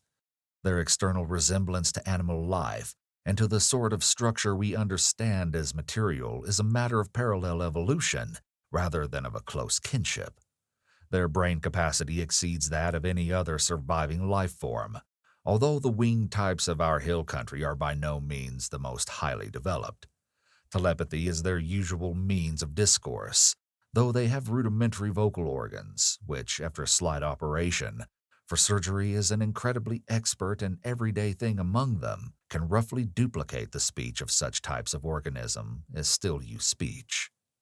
Their main immediate abode is a still undiscovered and almost lightless planet at the very edge of our solar system, beyond Neptune, and the ninth in distance from the Sun. It is, as we have inferred, the object mystically hinted at as Yuggoth in certain ancient and forbidden writings, and it'll soon be the scene of a strange focusing of thought upon our world in an effort to facilitate mental rapport.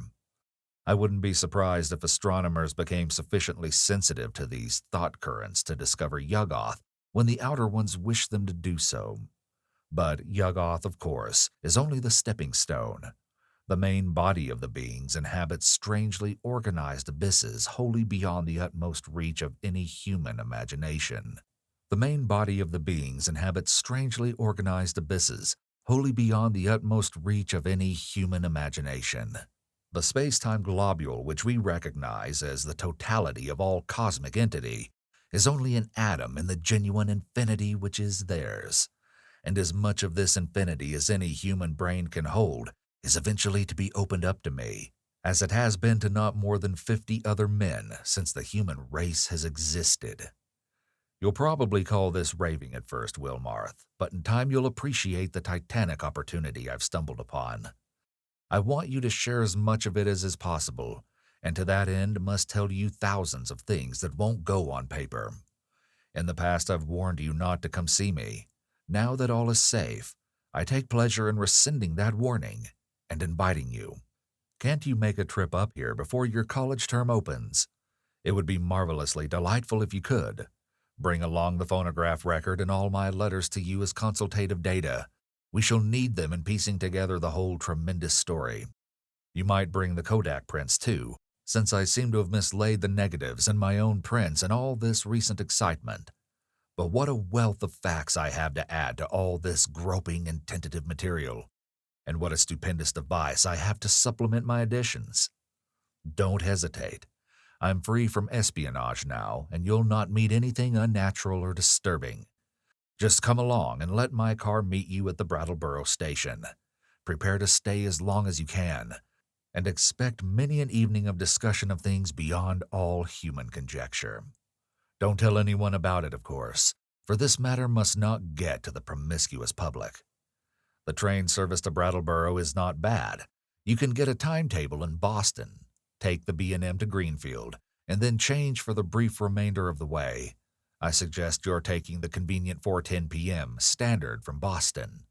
This gets into Greenville at 7:35, and at 9:19 a train leaves there which reaches Brattleboro at 10:01. That's weekdays. Let me know the date and I'll have my car on hand at the station. Pardon this typed letter, but my handwriting has grown shaky of late, as you know, and I don't feel equal to long stretches of script. I got this new Corona in Brattleboro yesterday. It seems to work very well. Awaiting word and hoping to see you shortly with the phonograph record and all my letters, and the Kodak prints. I am yours in anticipation, Henry W. Akeley. To Albert N. Wilmarth, Esquire, Miskatonic University, Arkham, Massachusetts. The complexity of my emotions upon reading, rereading, and pondering over this strange and unlooked-for letter is past adequate description. I've said that I was at once relieved and made uneasy, but this expresses only crudely the overtones of diverse and largely subconscious feelings which comprised both the relief and the uneasiness. To begin with, the thing was so antipodally at variance with the whole chain of horrors preceding it. The change of mood from stark terror to cool complacency, and even exultation, was so unheralded, lightning-like, and complete.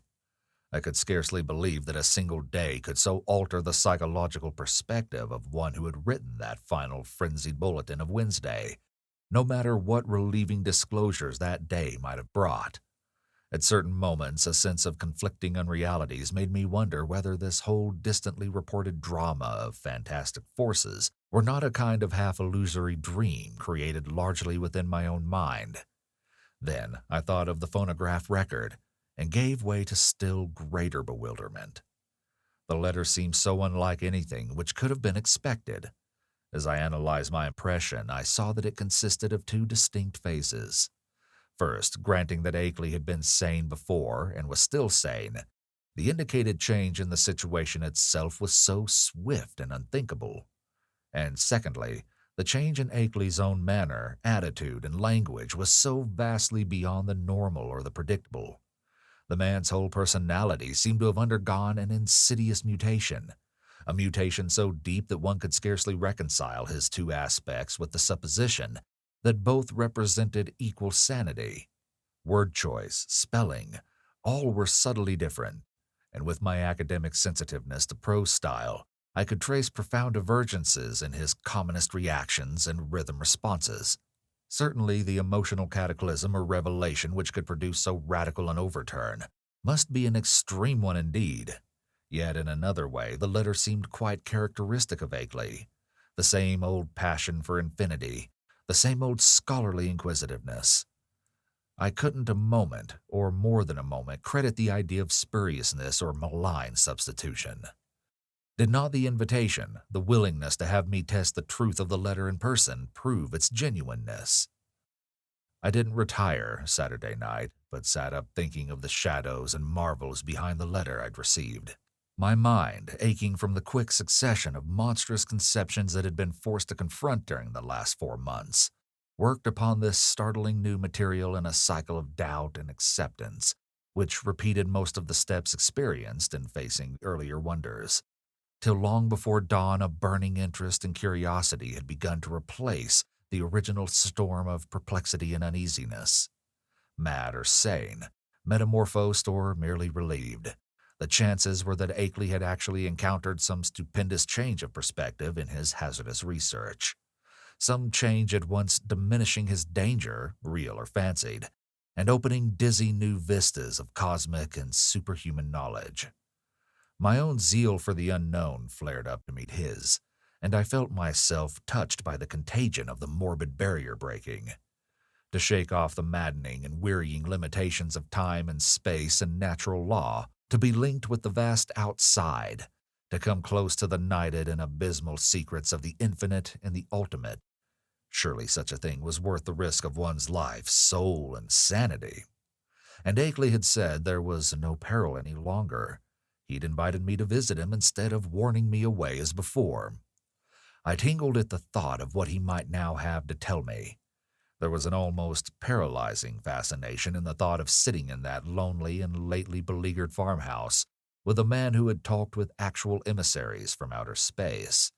Sitting there with the terrible record and the pile of letters in which Akeley had summarized his earlier conclusions. So, late Sunday morning, I telegraphed Akeley that I would meet him in Brattleboro on the following Wednesday, September 12th, if that date were convenient for him. In only one respect did I depart from his suggestions, and that concerned the choice of a train. Frankly, I didn't feel like arriving in that haunted Vermont region late at night. So instead of accepting the train he chose, I telephoned the station and devised another arrangement. By rising early and taking the 8:07 a.m. Standard into Boston, I could catch the 9:25 for Greenfield, arriving there at 12:22 noon. This connected exactly with a train reaching Brattleboro at 1:08 p.m., a much more comfortable hour than 10:01 for meeting Akeley and riding with him into the close-packed, secret-guarding hills.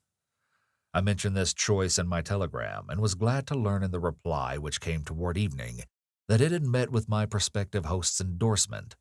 His wire ran thus: "Arrangement satisfactory. We'll meet 1:08 train Wednesday. Don't forget record and letters and prints. Keep destination quiet. Expect great revelations. Akeley." Receipt of this message and direct response to one sent to Akeley and necessarily delivered to his house from the Townsend station, either by official messenger or by a restored telephone service, removed any lingering subconscious doubts I may have had about the authorship of the perplexing letter. My relief was marked. Indeed, it was greater than I could account for at that time, since all such doubts had been rather deeply buried. But I slept soundly and long that night, and was eagerly busy with preparations during the ensuing 2 days. On Wednesday, I started as agreed, taking with me a valise full of simple necessities and scientific data, including the hideous phonograph record, the Kodak prints, and the entire file of Akeley's correspondence. As requested, I told no one where I was going, for I could see that the matter demanded utmost privacy, even allowing for its most favorable turns. The thought of actual mental contact with alien outside entities was stupefying enough to my trained and somewhat prepared mind. And this being so, what might one think of its effect on the vast masses of uninformed laymen? I don't know whether dread or adventurous expectancy was uppermost in me as I changed trains in Boston and began the long westward run out of familiar regions into those I knew less thoroughly. Waltham, Concord, Ayer, Fitchburg, Gardner, Athol. My train reached Greenfield 7 minutes late, but the northbound connecting express had been held. Transferring in haste, I felt a curious breathlessness as the cars rumbled on through the early afternoon sunlight, into territories I'd always read of but had never before visited. I knew I was entering an altogether older-fashioned and more primitive New England than the mechanized, urbanized coastal and southern areas, where all my life had been spent. An unspoiled, ancestral New England without the foreigners and factory smoke, billboards and concrete roads of the sections which modernity has touched. There would be odd survivals of that continuous native life whose deep roots make it on the one authentic outgrowth of the landscape. The continuous native life which keeps alive strange ancient memories and fertilizes the soil for shadowy, marvelous, and seldom mentioned beliefs. Now and then I saw the blue Connecticut River gleaming in the sun, and after leaving Northfield, we crossed it, Ahead loomed green and cryptical hills, and when the conductor came around, I learned that I was at last in Vermont. He told me to set my watch back an hour, since the northern hill country will have no dealings with newfangled daylight time schemes.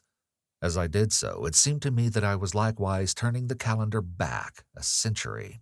The train kept close to the river, and across in New Hampshire I could see the approaching slope of steep Wantastiquet, about which singular old legends cluster. Then streets appeared on my left, and a green island showed in the stream on my right. People rose and filed to the door, and I followed them. The car stopped, and I alighted beneath the long train shed of the Brattleboro station.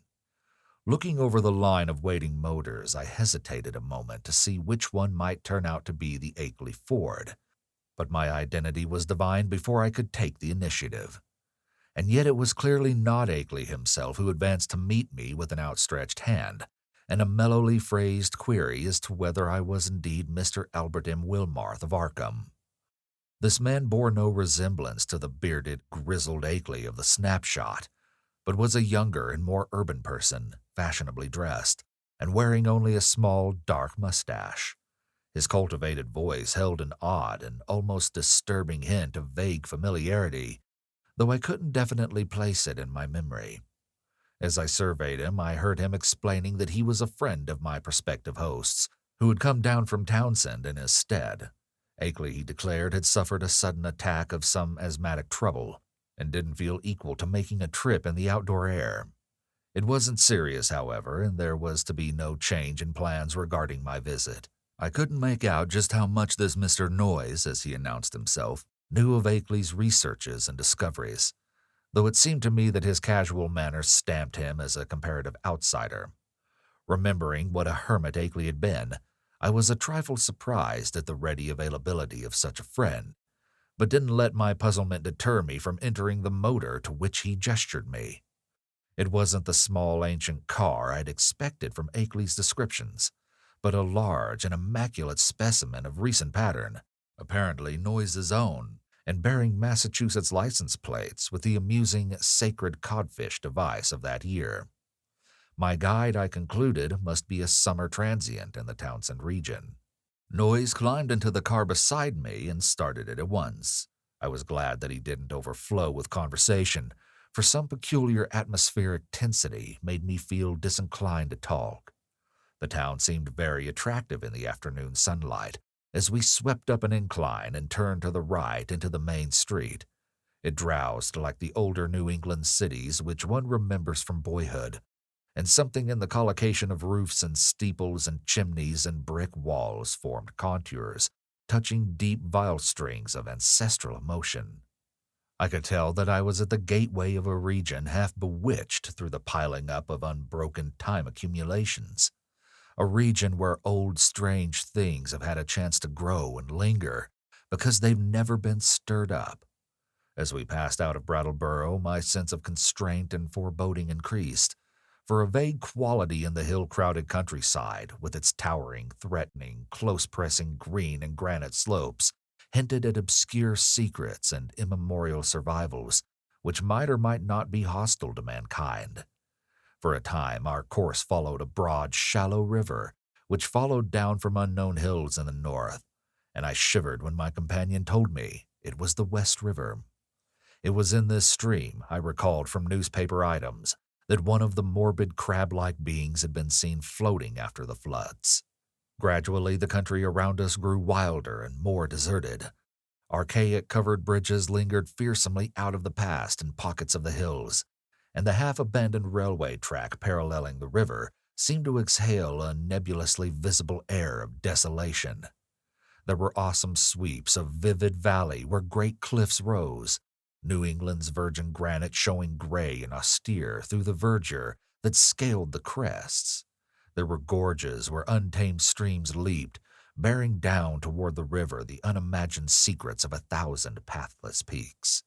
Branching away now and then were narrow, half-concealed roads that bored their way through solid, luxuriant masses of forest, among whose primal trees whole armies of elemental spirits might well lurk. As I saw these, I thought of how Akeley had been molested by unseen agencies on his drives along this very route, and didn't wonder that such things could be. The quaint, sightly village of Newfane, reached in less than an hour, was our last link with that world which man can definitely call his own, by virtue of conquest and complete occupancy.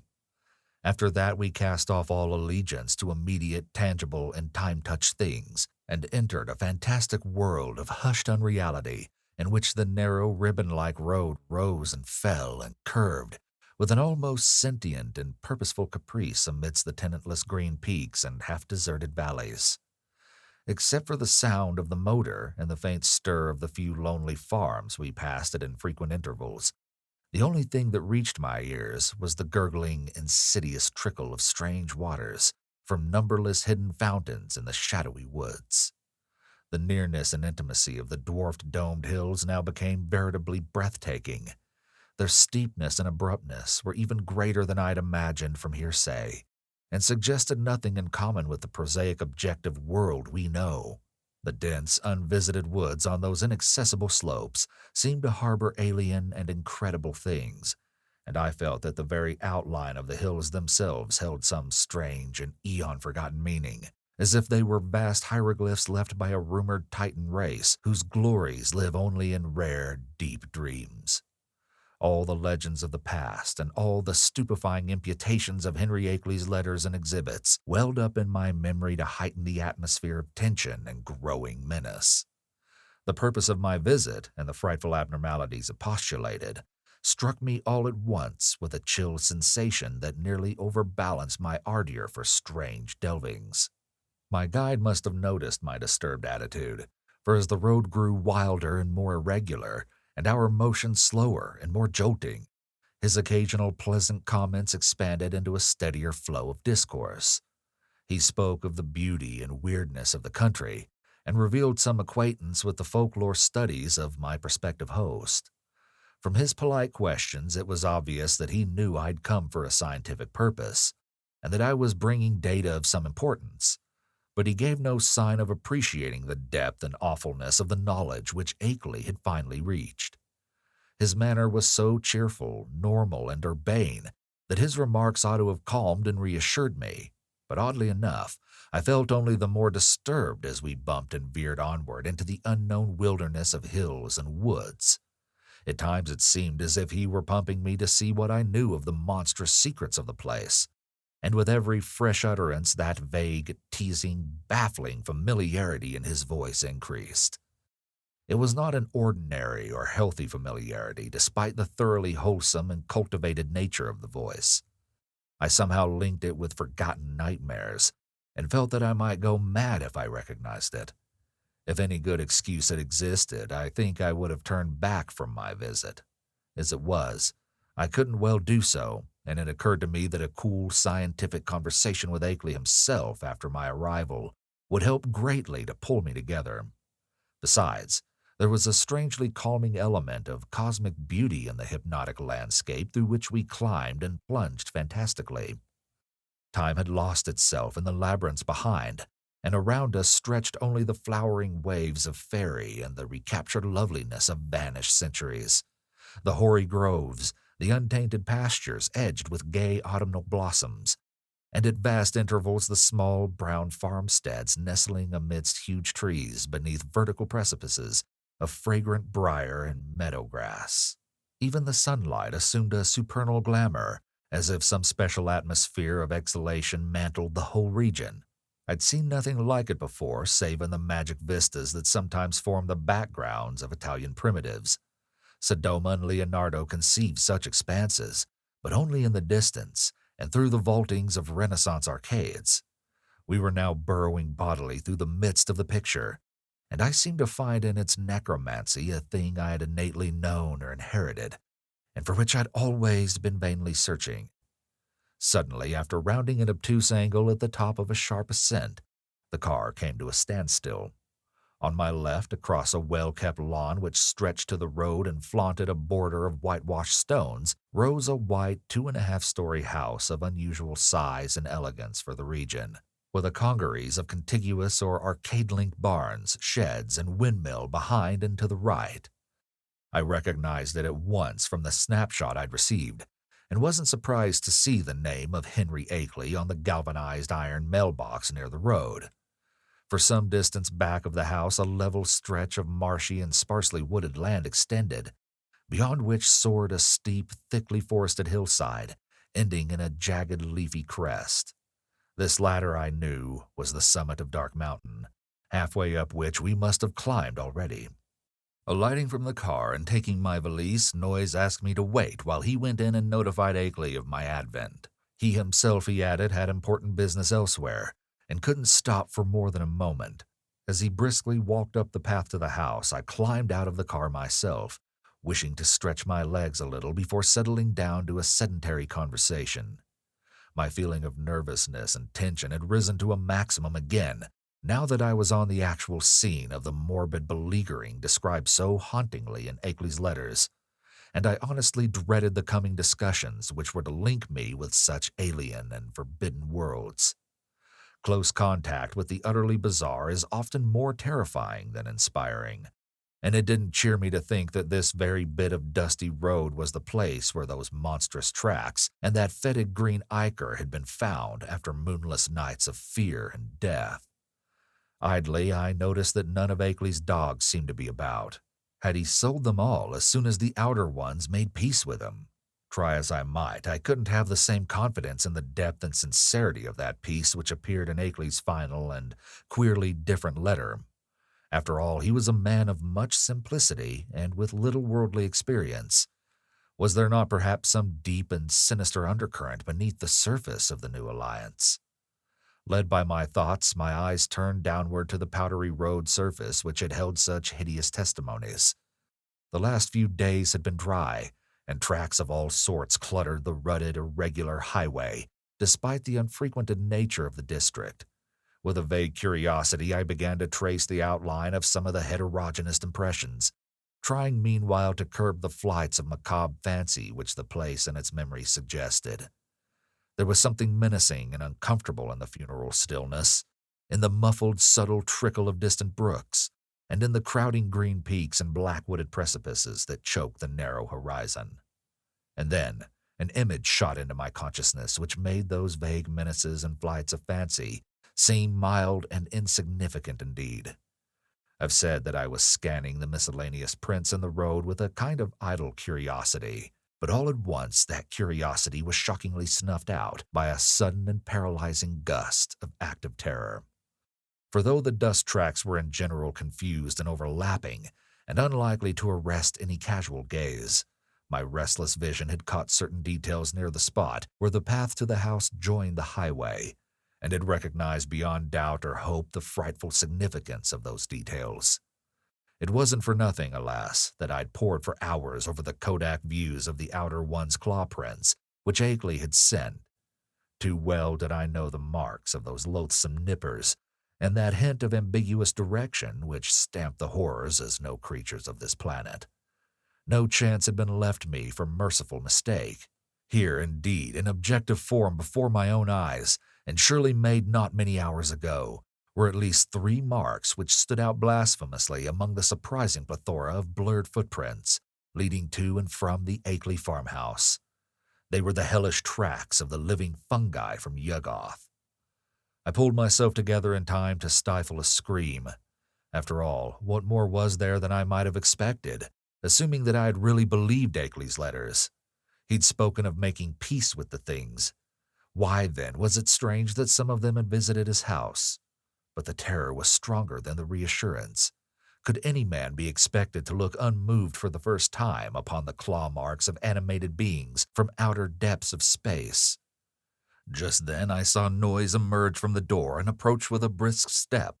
I must, I reflected, keep command of myself, for the chances were this genial friend knew nothing of Akeley's profoundest and most stupendous probings into the forbidden. Akeley, Noyes hastened to inform me, was glad and ready to see me, although his sudden attack of asthma would prevent him from being a very competent host for a day or two. These spells hit him hard when they came, and were always accompanied by a debilitating fever and general weakness. He never was good for much while they lasted, had to talk in a whisper, and was very clumsy and feeble in getting about. His feet and ankles swelled too, so that he had to bandage them like a gouty old beefeater. Today he was in rather bad shape, so that I'd have to attend very largely to my own needs, but he was none the less eager for conversation. I would find him in the study at the left of the front hall, the room where the blinds were shut. He had to keep the sunlight out when he was ill, for his eyes were very sensitive. As Noyes bade me adieu and rode off northward in his car, I began to walk slowly toward the house. The door had been left ajar for me, but before approaching and entering, I cast a searching glance around the whole place, trying to decide what had struck me so intangibly queer about it.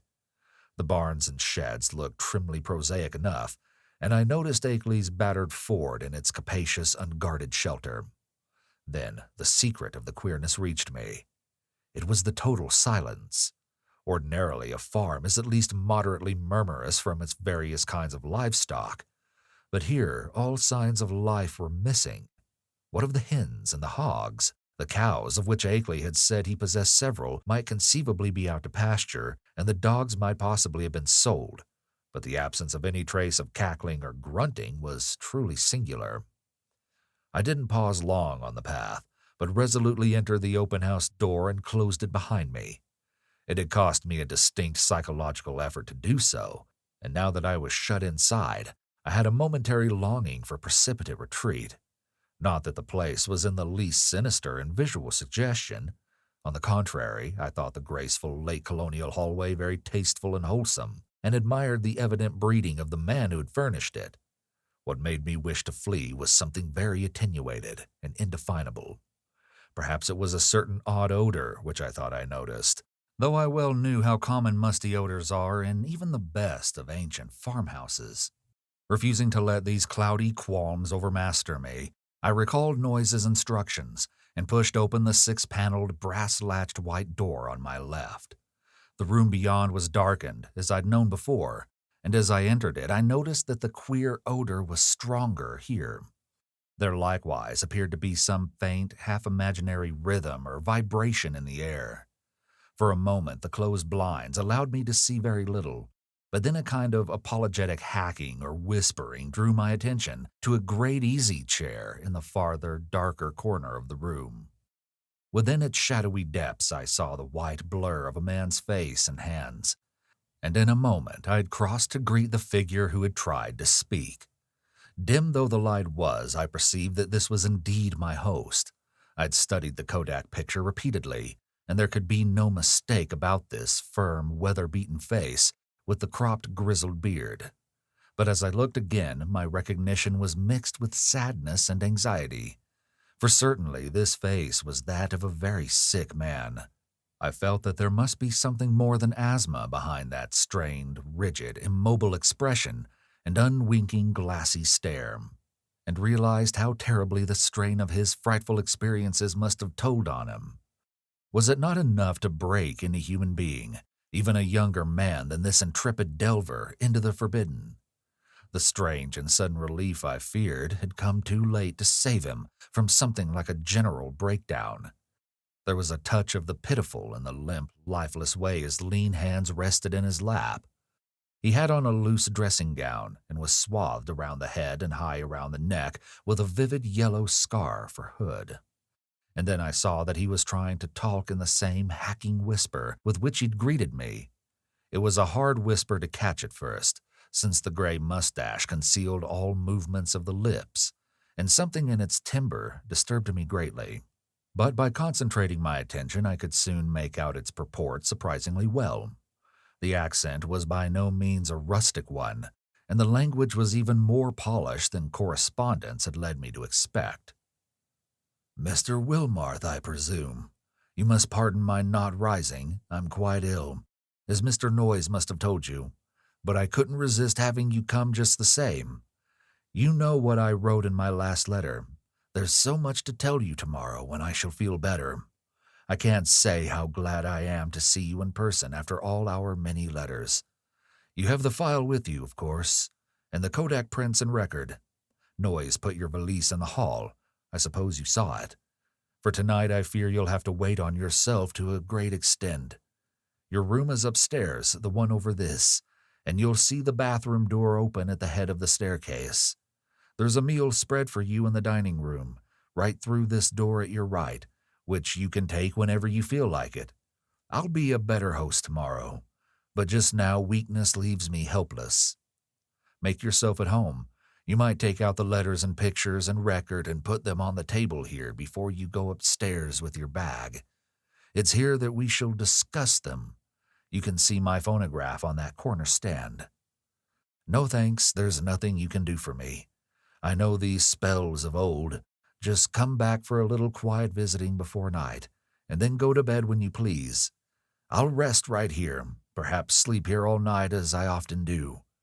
In the morning I'll be far better able to go into the things we must go into.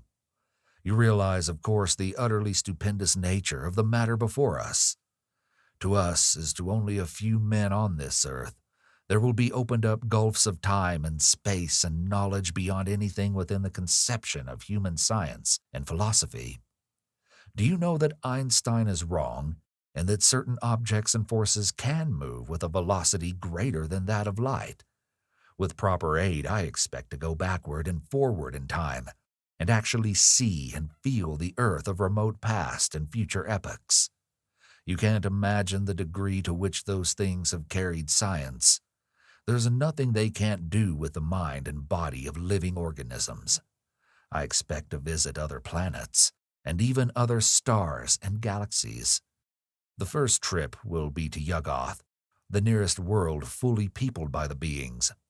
It's a strange dark orb at the very rim of our solar system, unknown to earthly astronomers as yet, but I must have written you about this. At the proper time, you know, the beings there will direct thought currents toward us and cause it to be discovered, or perhaps let one of their human allies give the scientists a hint. There are mighty cities on Yuggoth, great tiers of terraced towers built of black stone, like the specimen I tried to send you. That came from Yuggoth. The sun shines there no brighter than a star, but the beings need no light. They have other, subtler senses, and put no windows in their great houses and temples. Light even hurts and hampers and confuses them, for it doesn't exist at all in the black cosmos outside time and space, where they came from originally. To visit Yuggoth would drive any weak man mad, yet I'm going there. The black rivers of pitch that flow under those mysterious cyclopean bridges, things built by some elder race extinct and forgotten before the things came to Yuggoth from the ultimate voids, ought to be enough to make any man a Dante or Poe if he can keep sane long enough to tell what he's seen. But remember, that dark world of fungoid gardens and windowless cities isn't really terrible. It's only to us that it would seem so. Probably, this world seemed just as terrible to the beings when they first explored it in the Primal Age. You know they were here long before the fabulous epic of Cthulhu was over, and remember all about sunken R'lyeh when it was above the waters. They've been inside the earth, too. There are openings which human beings know nothing of, some of them in these very Vermont hills, and great worlds of unknown life down there. Blue-litten Kunyan, red-litten Yoth, and black, lightless Nakai. It's from Nakai that frightful Sathagawa came. You know, the amorphous, toad-like god creature mentioned in the Nakadic manuscripts and the Necronomicon, and the Comorium myth cycle preserved by the Atlantean high priest Clarkishtan. But we will talk of all this later on. It must be 4 or 5 o'clock by this time. Better bring the stuff from your bag, take a bite, and then come back for a comfortable chat. Very slowly I turned and began to obey my host, fetching my valise, extracting and depositing the desired articles, and finally ascending to the room designated as mine. With the memory of that roadside claw print fresh in my mind, Akeley's whispered paragraphs had affected me queerly, and the hints of familiarity with this unknown world of fungus life, forbidden Yuggoth, made my flesh creep more than I cared to own. I was tremendously sorry about Akeley's illness, but had to confess that his hoarse whisper had a hateful as well as pitiful quality. If only he wouldn't gloat so about Yuggoth and its black secrets. My room proved a very pleasant and well-furnished one, devoid alike of the musty odor and disturbing sense of vibration. And after leaving my valise there, I descended again to greet Akeley and take the lunch he'd set out for me. The dining room was just beyond the study, and I saw that a kitchenelle extended still further in the same direction. On the dining table, an ample array of sandwiches, cake, and cheese awaited me, and a thermos bottle beside a cup and saucer testified that hot coffee had not been forgotten. After a well-relished meal, I poured myself a liberal cup of coffee, but found that the culinary standard had suffered a lapse in this one detail. My first spoonful revealed a faintly unpleasant, acrid taste, so that I didn't take more. Throughout the lunch, I thought of Akeley sitting silently in the great chair in the darkened next room. Once I went in to beg him to share the repast, but he whispered that he could eat nothing as yet. Later on, just before he slept, he would take some malted milk, all he ought to have that day. After lunch, I insisted on clearing the dishes away and washing them in the kitchen sink, incidentally emptying the coffee which I hadn't been able to appreciate. Then, returning to the darkened study, I drew up a chair near my host's corner and prepared for the conversation as he might feel inclined to conduct. The letters, pictures, and record were still on the large center table, but for the nonce we didn't have to draw upon them. Before long, I forgot even the bizarre odor and curious suggestions of vibration.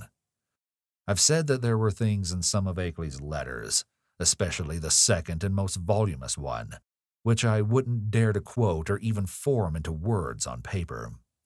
This hesitancy applies with still great force to the things I heard whispered that evening in the darkened room among the lonely haunted hills. Of the extent of the cosmic horrors unfolded by that raucous voice I cannot even hint. He'd known hideous things before, but what he'd learned since making this pact with the outside things was almost too much for sanity to bear. Even now I absolutely refuse to believe what he implied about the constitution of ultimate infinity, the juxtaposition of dimensions, and the frightful position of our known cosmos of space and time, and the unending chain of linked cosmos atoms which make up the immediate supercosmos of curves, angles, and material and semi-material electronic organization. Never was a sane man more dangerously close to the arcana of basic entity. Never was an organic brain nearer to utter annihilation in the chaos that transcends form and force and symmetry. I learned whence Cthulhu first came, and why half the great temporary stars of history had flared forth. I guessed, from hints which made even my informant pause timidly, the secret behind the Magellanic clouds and globular nebulae, and the black truth veiled by the immemorial allegory of Tau. The nature of the doles was plainly revealed, and I was told the essence, though not the source, of the hounds of Tyndalos. The legend of Yig, father of serpents, remained figurative no longer, and I started with loathing when told of the monstrous nuclear chaos beyond angled space, which the Necronomicon had mercifully cloaked under the name of Azathoth. It was shocking to have the foulest nightmares of secret myth cleared up in concrete terms, whose stark morbid hatefulness exceeded the boldest hints of ancient and medieval mystics. Ineluctably, I was led to believe that the first whisperers of these accursed tales must have had discourse with Akeley's outer ones, and perhaps have visited outer cosmic realms as Akeley now proposed visiting them. I was told of the black stone and what it implied, and was glad that it hadn't reached me. My guesses about those hieroglyphics had been all too correct, and yet Akeley now seemed reconciled to the whole fiendish system he'd stumbled upon, reconciled and eager to probe farther into the monstrous abyss.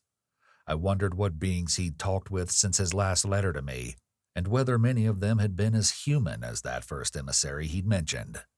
The tension in my head grew insufferable, and I built up all sorts of wild theories about the queer, persistent odor and those insidious hints of vibration in the darkened room.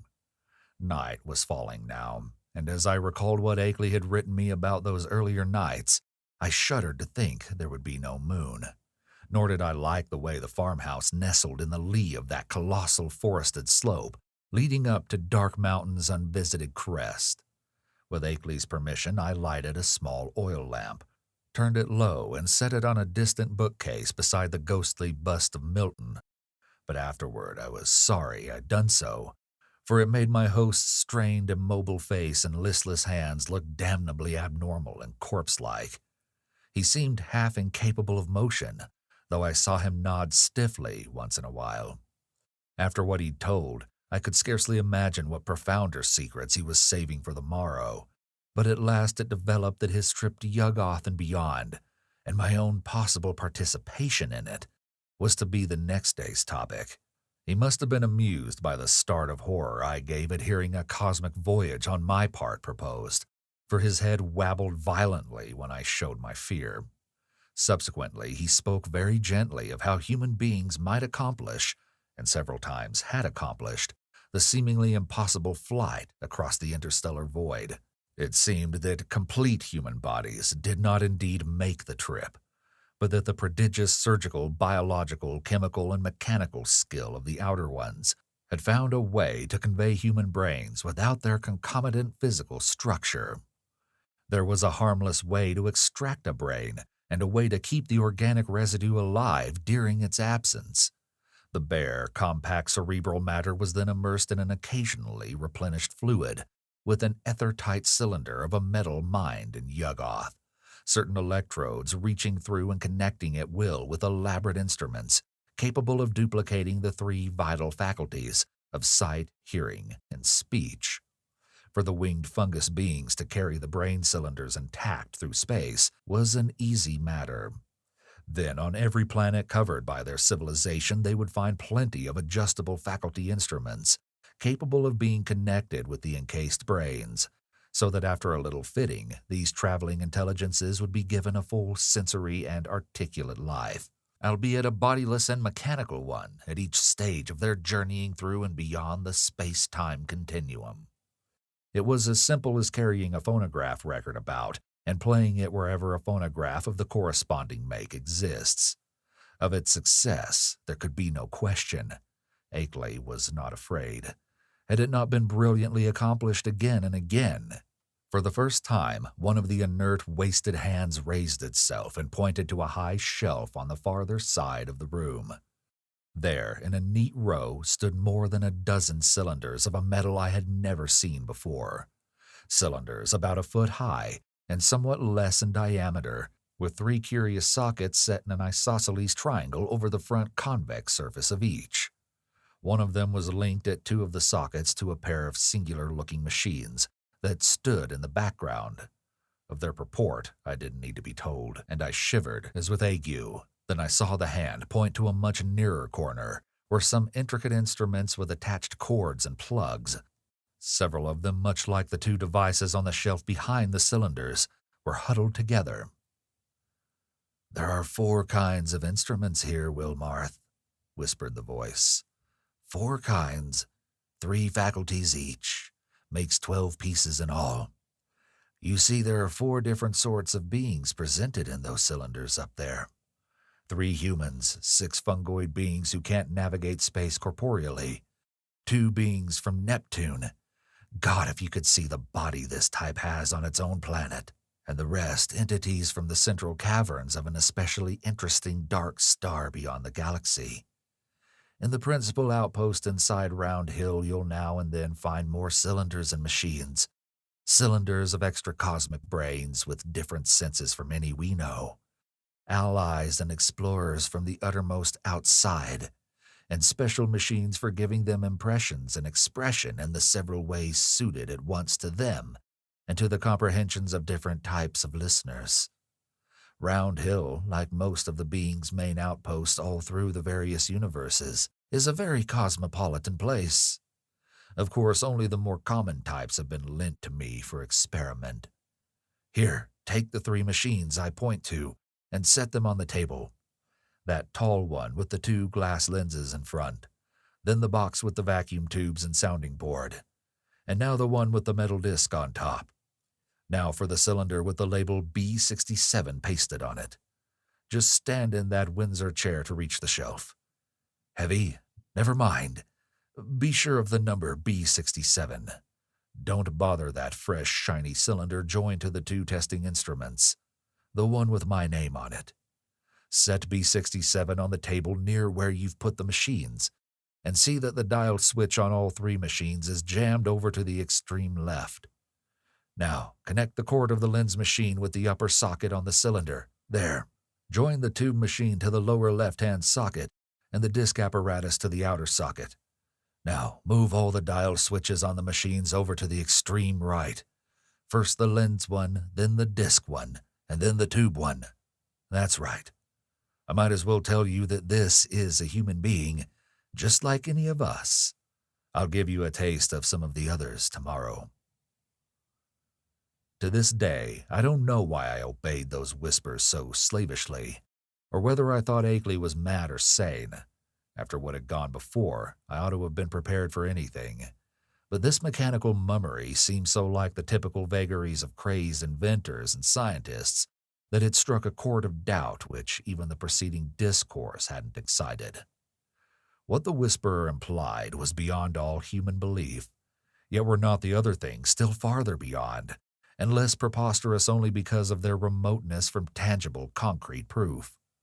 As my mind reeled amidst this chaos, I became conscious of a mixed grating and whirring from all three machines lately linked to the cylinder, a grating and whirring which soon subsided into a virtual noiselessness.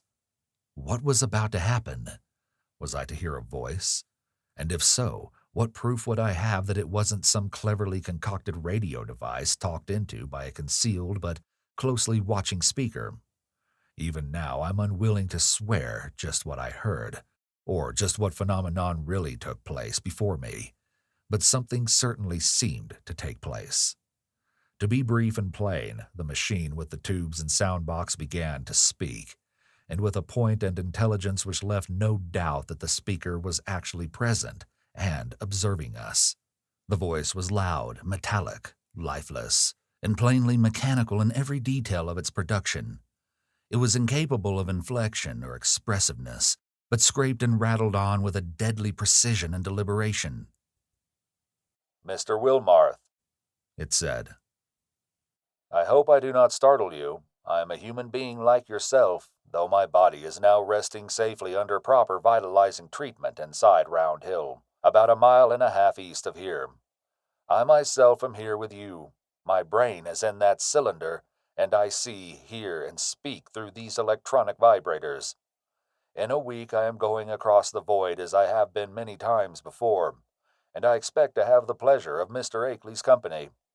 I wish I might have yours as well, for I know you by sight and reputation, and have kept close track of your correspondence with our friend.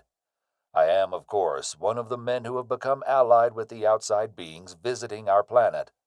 I met them first in the Himalayas, and have helped them in various ways. In return, they have given me experiences such as few men have ever had. Do you realize what it means when I say I've been on 37 different celestial bodies, planets, dark stars, and less definable objects, including 8 outside our galaxy and 2 outside the curved cosmos of space and time? All this has not harmed me in the least. My brain has been removed from my body by fission so adroit that it would be crude to call the operation surgery. The visiting beings have methods which make these extractions easy and almost normal, and one's body never ages when the brain is out of it. The brain, I may add, is virtually immortal with its mechanical faculties, and a limited nourishment supplied by occasional changes of the preserving fluid. Altogether, I hope most heartily that you will decide to come with Mr. Akeley and me. The visitors are eager to know men of knowledge like yourself, and to show them the great abysses that most of us have had to dream about in fanciful ignorance. It may seem strange at first to meet them, but I know you will be above minding that. I think Mr. Noyes will go along too, the man who doubtless brought you up here in his car. He has been one of us for years. I suppose you recognized his voice as one of those on the record Mr. Akeley sent you." At my violent start, the speaker paused a moment before concluding.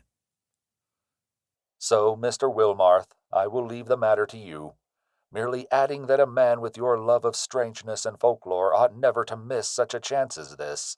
There is nothing to fear. All All transitions are painless, and there is much to enjoy in a wholly mechanized state of sensation. When the electrodes are disconnected, one merely drops off into a sleep of especially vivid and fantastic dreams. And now, if you don't mind, we might adjourn our session till tomorrow. Good night. Just turn all the switches back to the left. Never mind the exact order, though you might let the lens machine be last. Good night, Mr. Akeley. Treat our guest well.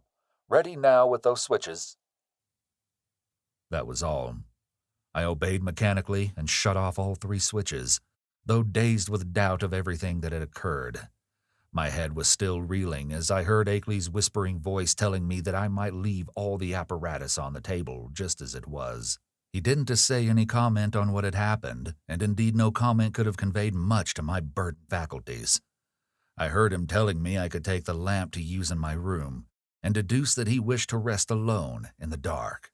It was surely time he rested, for his discourse of the afternoon and evening had been such as to exhaust even a vigorous man.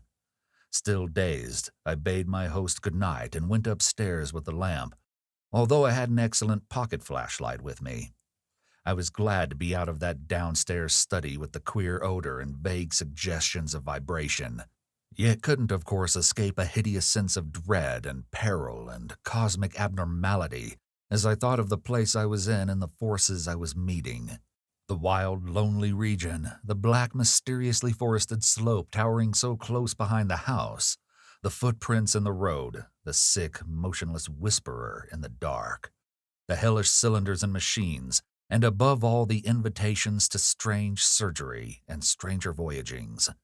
These things, all so new and in such sudden succession, rushed in on me with a cumulative force which sapped my will and almost undermined my physical strength. To discover that my guide Noise was the human celebrant in that monstrous bygone Sabbath ritual on the phonograph record was a particular shock, though I had previously sensed a dim, repellent familiarity in his voice. Another special shock came from my own attitude toward my host whenever I paused to analyze it. For much as I had instinctively liked Akeley, as revealed in his correspondence, I now found that he filled me with a distinct repulsion.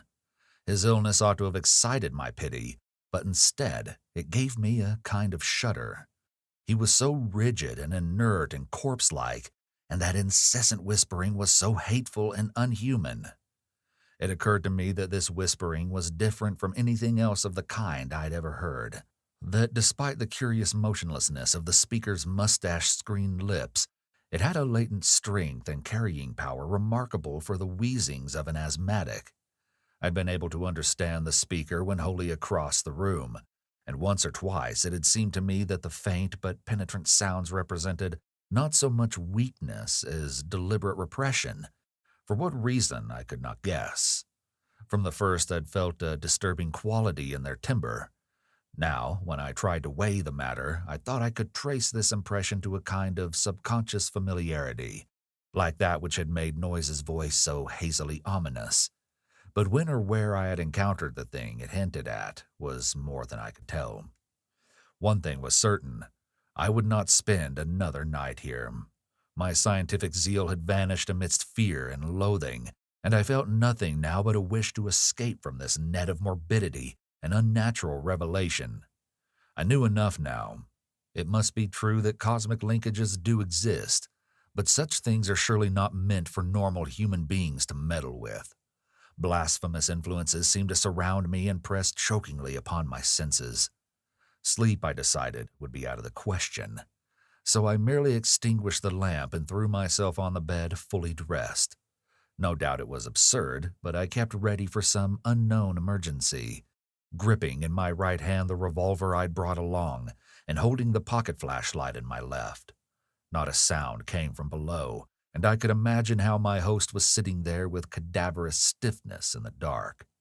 Somewhere I heard a clock ticking, and was vaguely grateful for the normality of the sound. It reminded me, though, of another thing about the region which disturbed me: the total absence of animal life. There were certainly no farm beasts about, and now I realized that even the accustomed night noises of wild living things were absent. Except for the sinister trickle of distant, unseen waters, that stillness was anomalous interplanetary, and I wondered what star-spawned intangible blight could be hanging over the region. I called from old legends that dogs and other beasts had always hated the outer ones, and thought of what those tracks in the road might mean.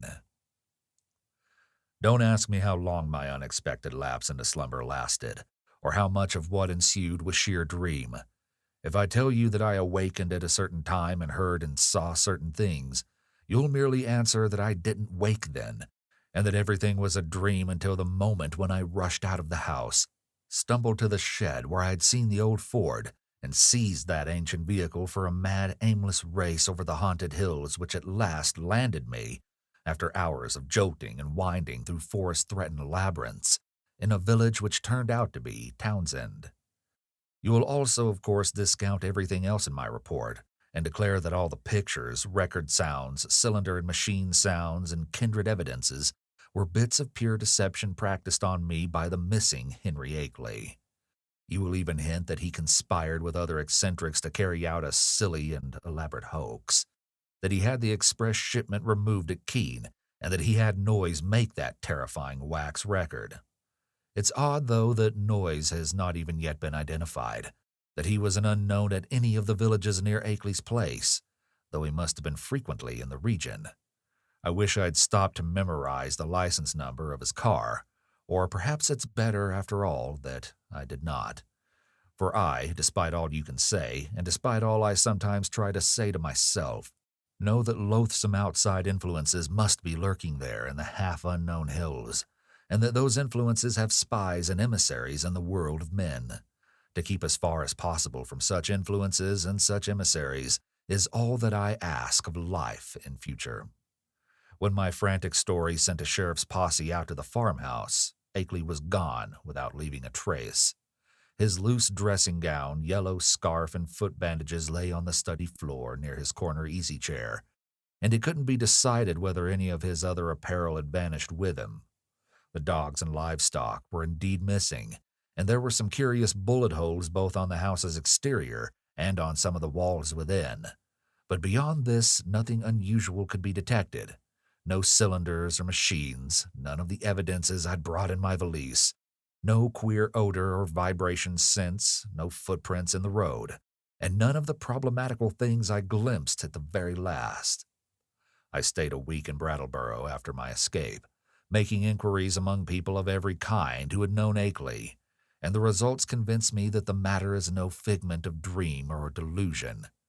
Akeley's queer purchases of dogs and ammunition and chemicals, and the cutting of his telephone wires are matters of record, while all who knew him, including his son in California, concede that his occasional remarks on strange studies had a certain consistency.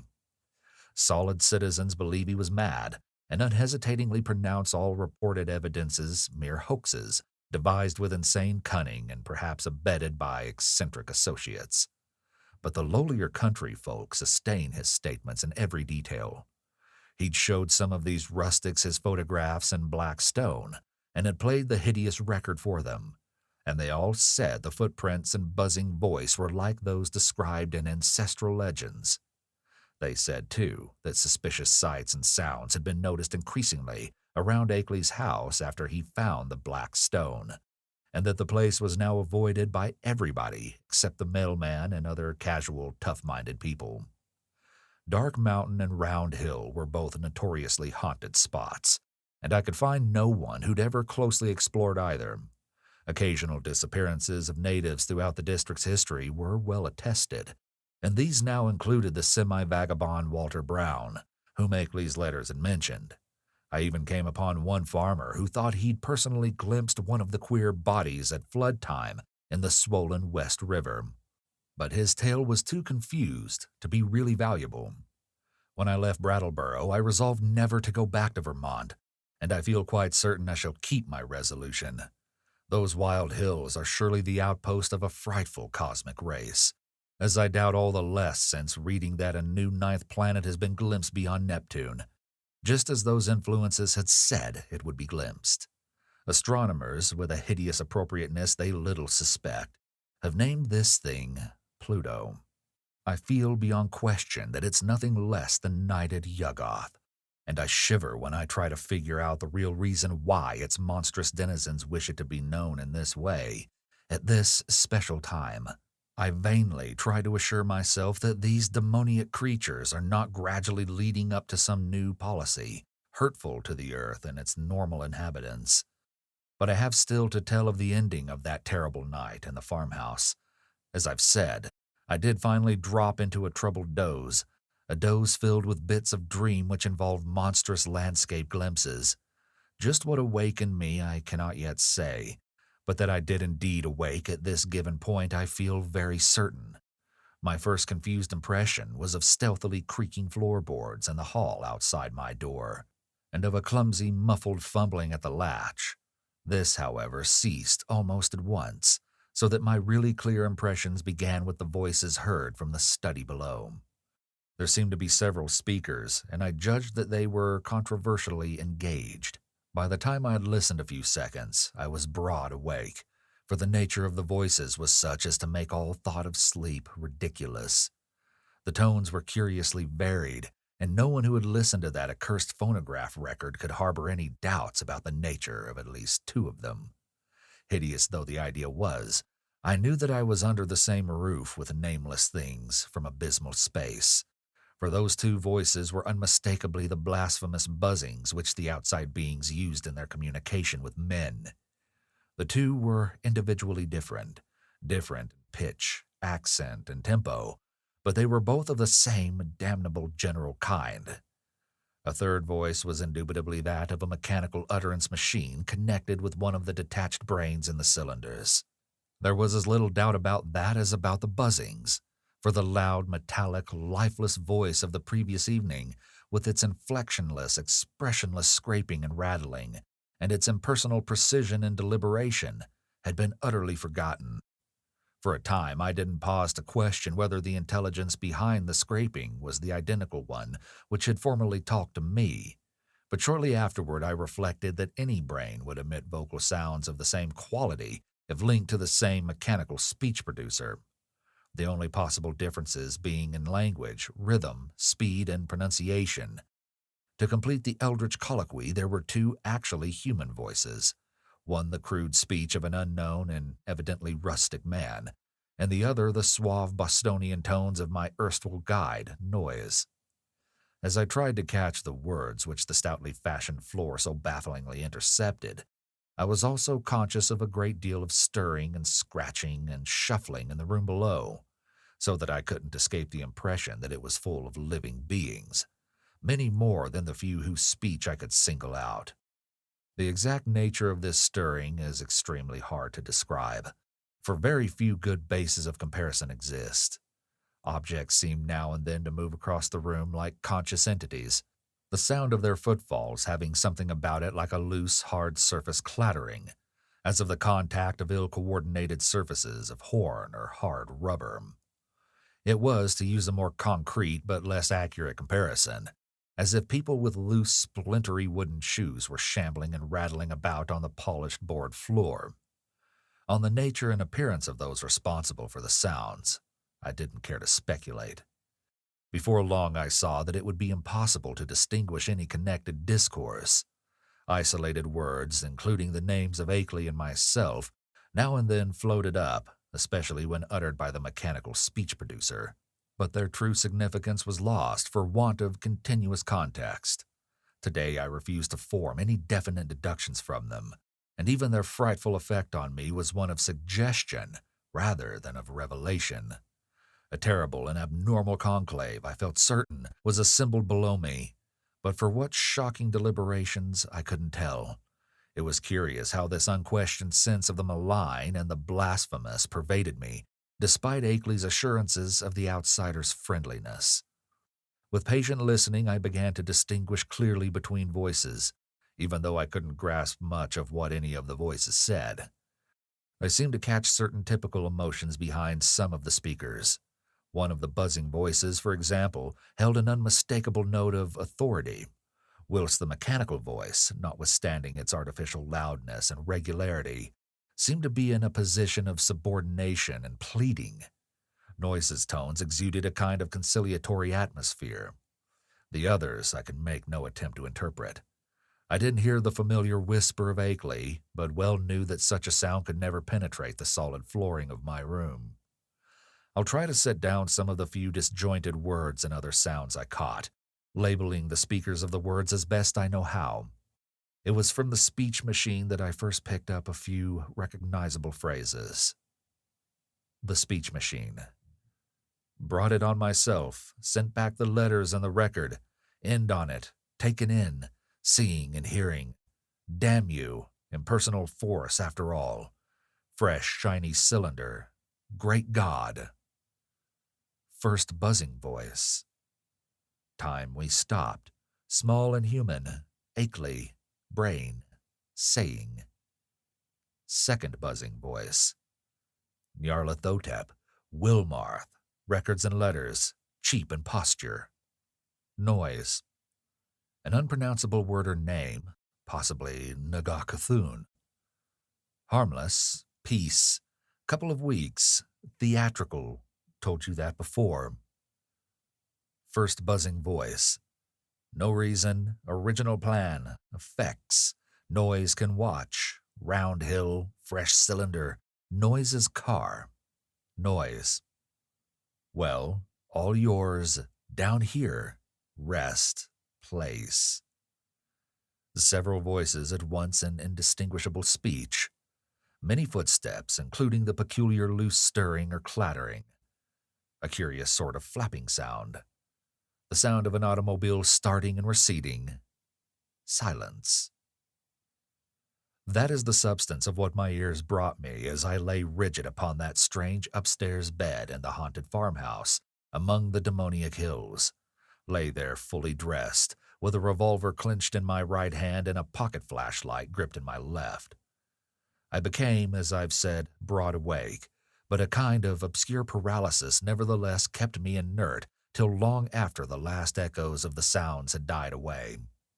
I heard the wooden, deliberate ticking of the ancient Connecticut clock somewhere far below, and at last made out the irregular snoring of a sleeper. Akeley must have dozed off after the strange session, and I could well believe that he needed to do so. Just what to think or what to do was more than I could decide. After all, what had I heard beyond things which previous information might have led me to expect? Had I not known that the nameless outsiders were now freely admitted to the farmhouse? No doubt Akeley had been surprised by an unexpected visit from them. Yet something in that fragmentary discourse had chilled me immeasurably, raised the most grotesque and horrible doubts, and made me wish fervently that I might wake up and prove everything a dream. I think my subconscious mind must have caught something which my consciousness has not yet recognized. But what of Akeley? Was he not my friend, and would he not have protested if any harm were meant me? The peaceful snoring below seemed to cast ridicule on all my suddenly intensified fears. Was it possible that Akeley had been imposed upon and used as a lure to draw me into the hills with the letters and pictures and phonograph record? Did those beings mean to engulf us both in a common destruction because we'd come to know too much? Again, I thought of the abruptness and unnaturalness of that change in the situation which must have occurred between Akeley's penultimate and final letters. Something, my instinct told me, was terribly wrong. All was not as it seemed. That acrid coffee which I refused, had there not been an attempt by some hidden, unknown entity to drug it? I must talk to Akeley at once, and restore his sense of proportion. They'd hypnotized him with their promises of cosmic revelations, but now he must listen to reason. We must get out of this before it would be too late. If he lacked the willpower to make the break for liberty, I would supply it. Or if I couldn't persuade him to go, I could at least go myself. Surely he would let me take his Ford and leave it in a garage at Brattleboro. I'd noticed it in the shed, the door being left unlocked and open now that peril was deemed past, and I believed there was a good chance of its being ready for instant use. That momentary dislike of Akeley, which I'd felt during and after the evening's conversation, was all gone now. He was in a position much like my own, and we must stick together. Knowing his indisposed condition, I hated to wake him at this juncture, but I knew that I must. I couldn't stay in this place till morning as matters stood. At last I felt able to act and stretched myself vigorously to regain command of my muscles. Arising with a caution more impulsive than deliberate, I found and donned my hat, took my valise, and started downstairs with the flashlight's aid. In my nervousness, I kept the revolver clutched in my right hand, being able to take care of both valise and flashlight with my left. Why I exerted these precautions, I don't really know, since I was even then on my way to awaken the only other occupant of the house. As I half tiptoed down the creaking stairs to the lower hall, I could hear the sleeper more plainly, and noticed that he must be in the room on my left, the living room I'd not entered. On my right was the gaping blackness of the study in which I'd heard the voices. Pushing open the unlatched door of the living room, I traced a path with the flashlight toward the source of the snoring, and finally turned the beams on the sleeper's face. But in the next second I hastily turned them away and commenced a cat-like retreat to the hall, my caution this time springing from reason as well as from instinct. For the sleeper on the couch was not Akeley at all, but my quondam guide, Noise. Just what the real situation was, I couldn't guess, but common sense told me that the safest thing was to find out as much as possible before arousing anybody. Regaining the hall, I silently closed and latched the living room door after me, thereby lessening the chances of a waking Noise. I now cautiously entered the dark study, where I expected to find Akeley, whether asleep or awake, in the great corner chair which was evidently his favorite resting place. As I advanced, the beams of my flashlight caught the great center table, revealing one of the hellish cylinders with sight and hearing machines attached, and with a speech machine standing close by, ready to be connected at any moment. This, I reflected, must be the encased brain I'd heard talking during the frightful conference, and for a second I had a perverse impulse to attach the speech machine and see what it would say. It must, I thought, be conscious of my presence even now, since the sight and hearing attachments couldn't fail to disclose the rays of my flashlight and the faint creaking of the floor beneath my feet. But in the end, I didn't dare meddle with the thing.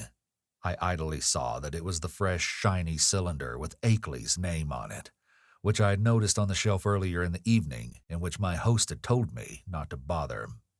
Looking back at that moment, I can only regret my timidity and wish that I had boldly caused the apparatus to speak. God knows what mysteries and horrible doubts and questions of identity it might have cleared up. But then, it may be merciful that I let it alone. From the table, I turned my flashlight to the corner where I thought Akeley was, but found to my perplexity that the great easy chair was empty of any human occupant asleep or awake.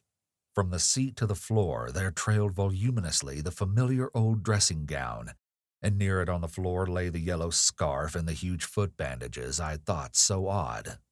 As I hesitated, striving to conjecture where Akeley might be, and why he'd so suddenly discarded his necessary sick-room garments, I observed that the queer odor and sense of vibration were no longer in the room. Curiously, it occurred to me that I'd noticed them only in Akeley's vicinity. They'd been strongest where he sat, and wholly absent except in the room with him or just outside the doors of that room.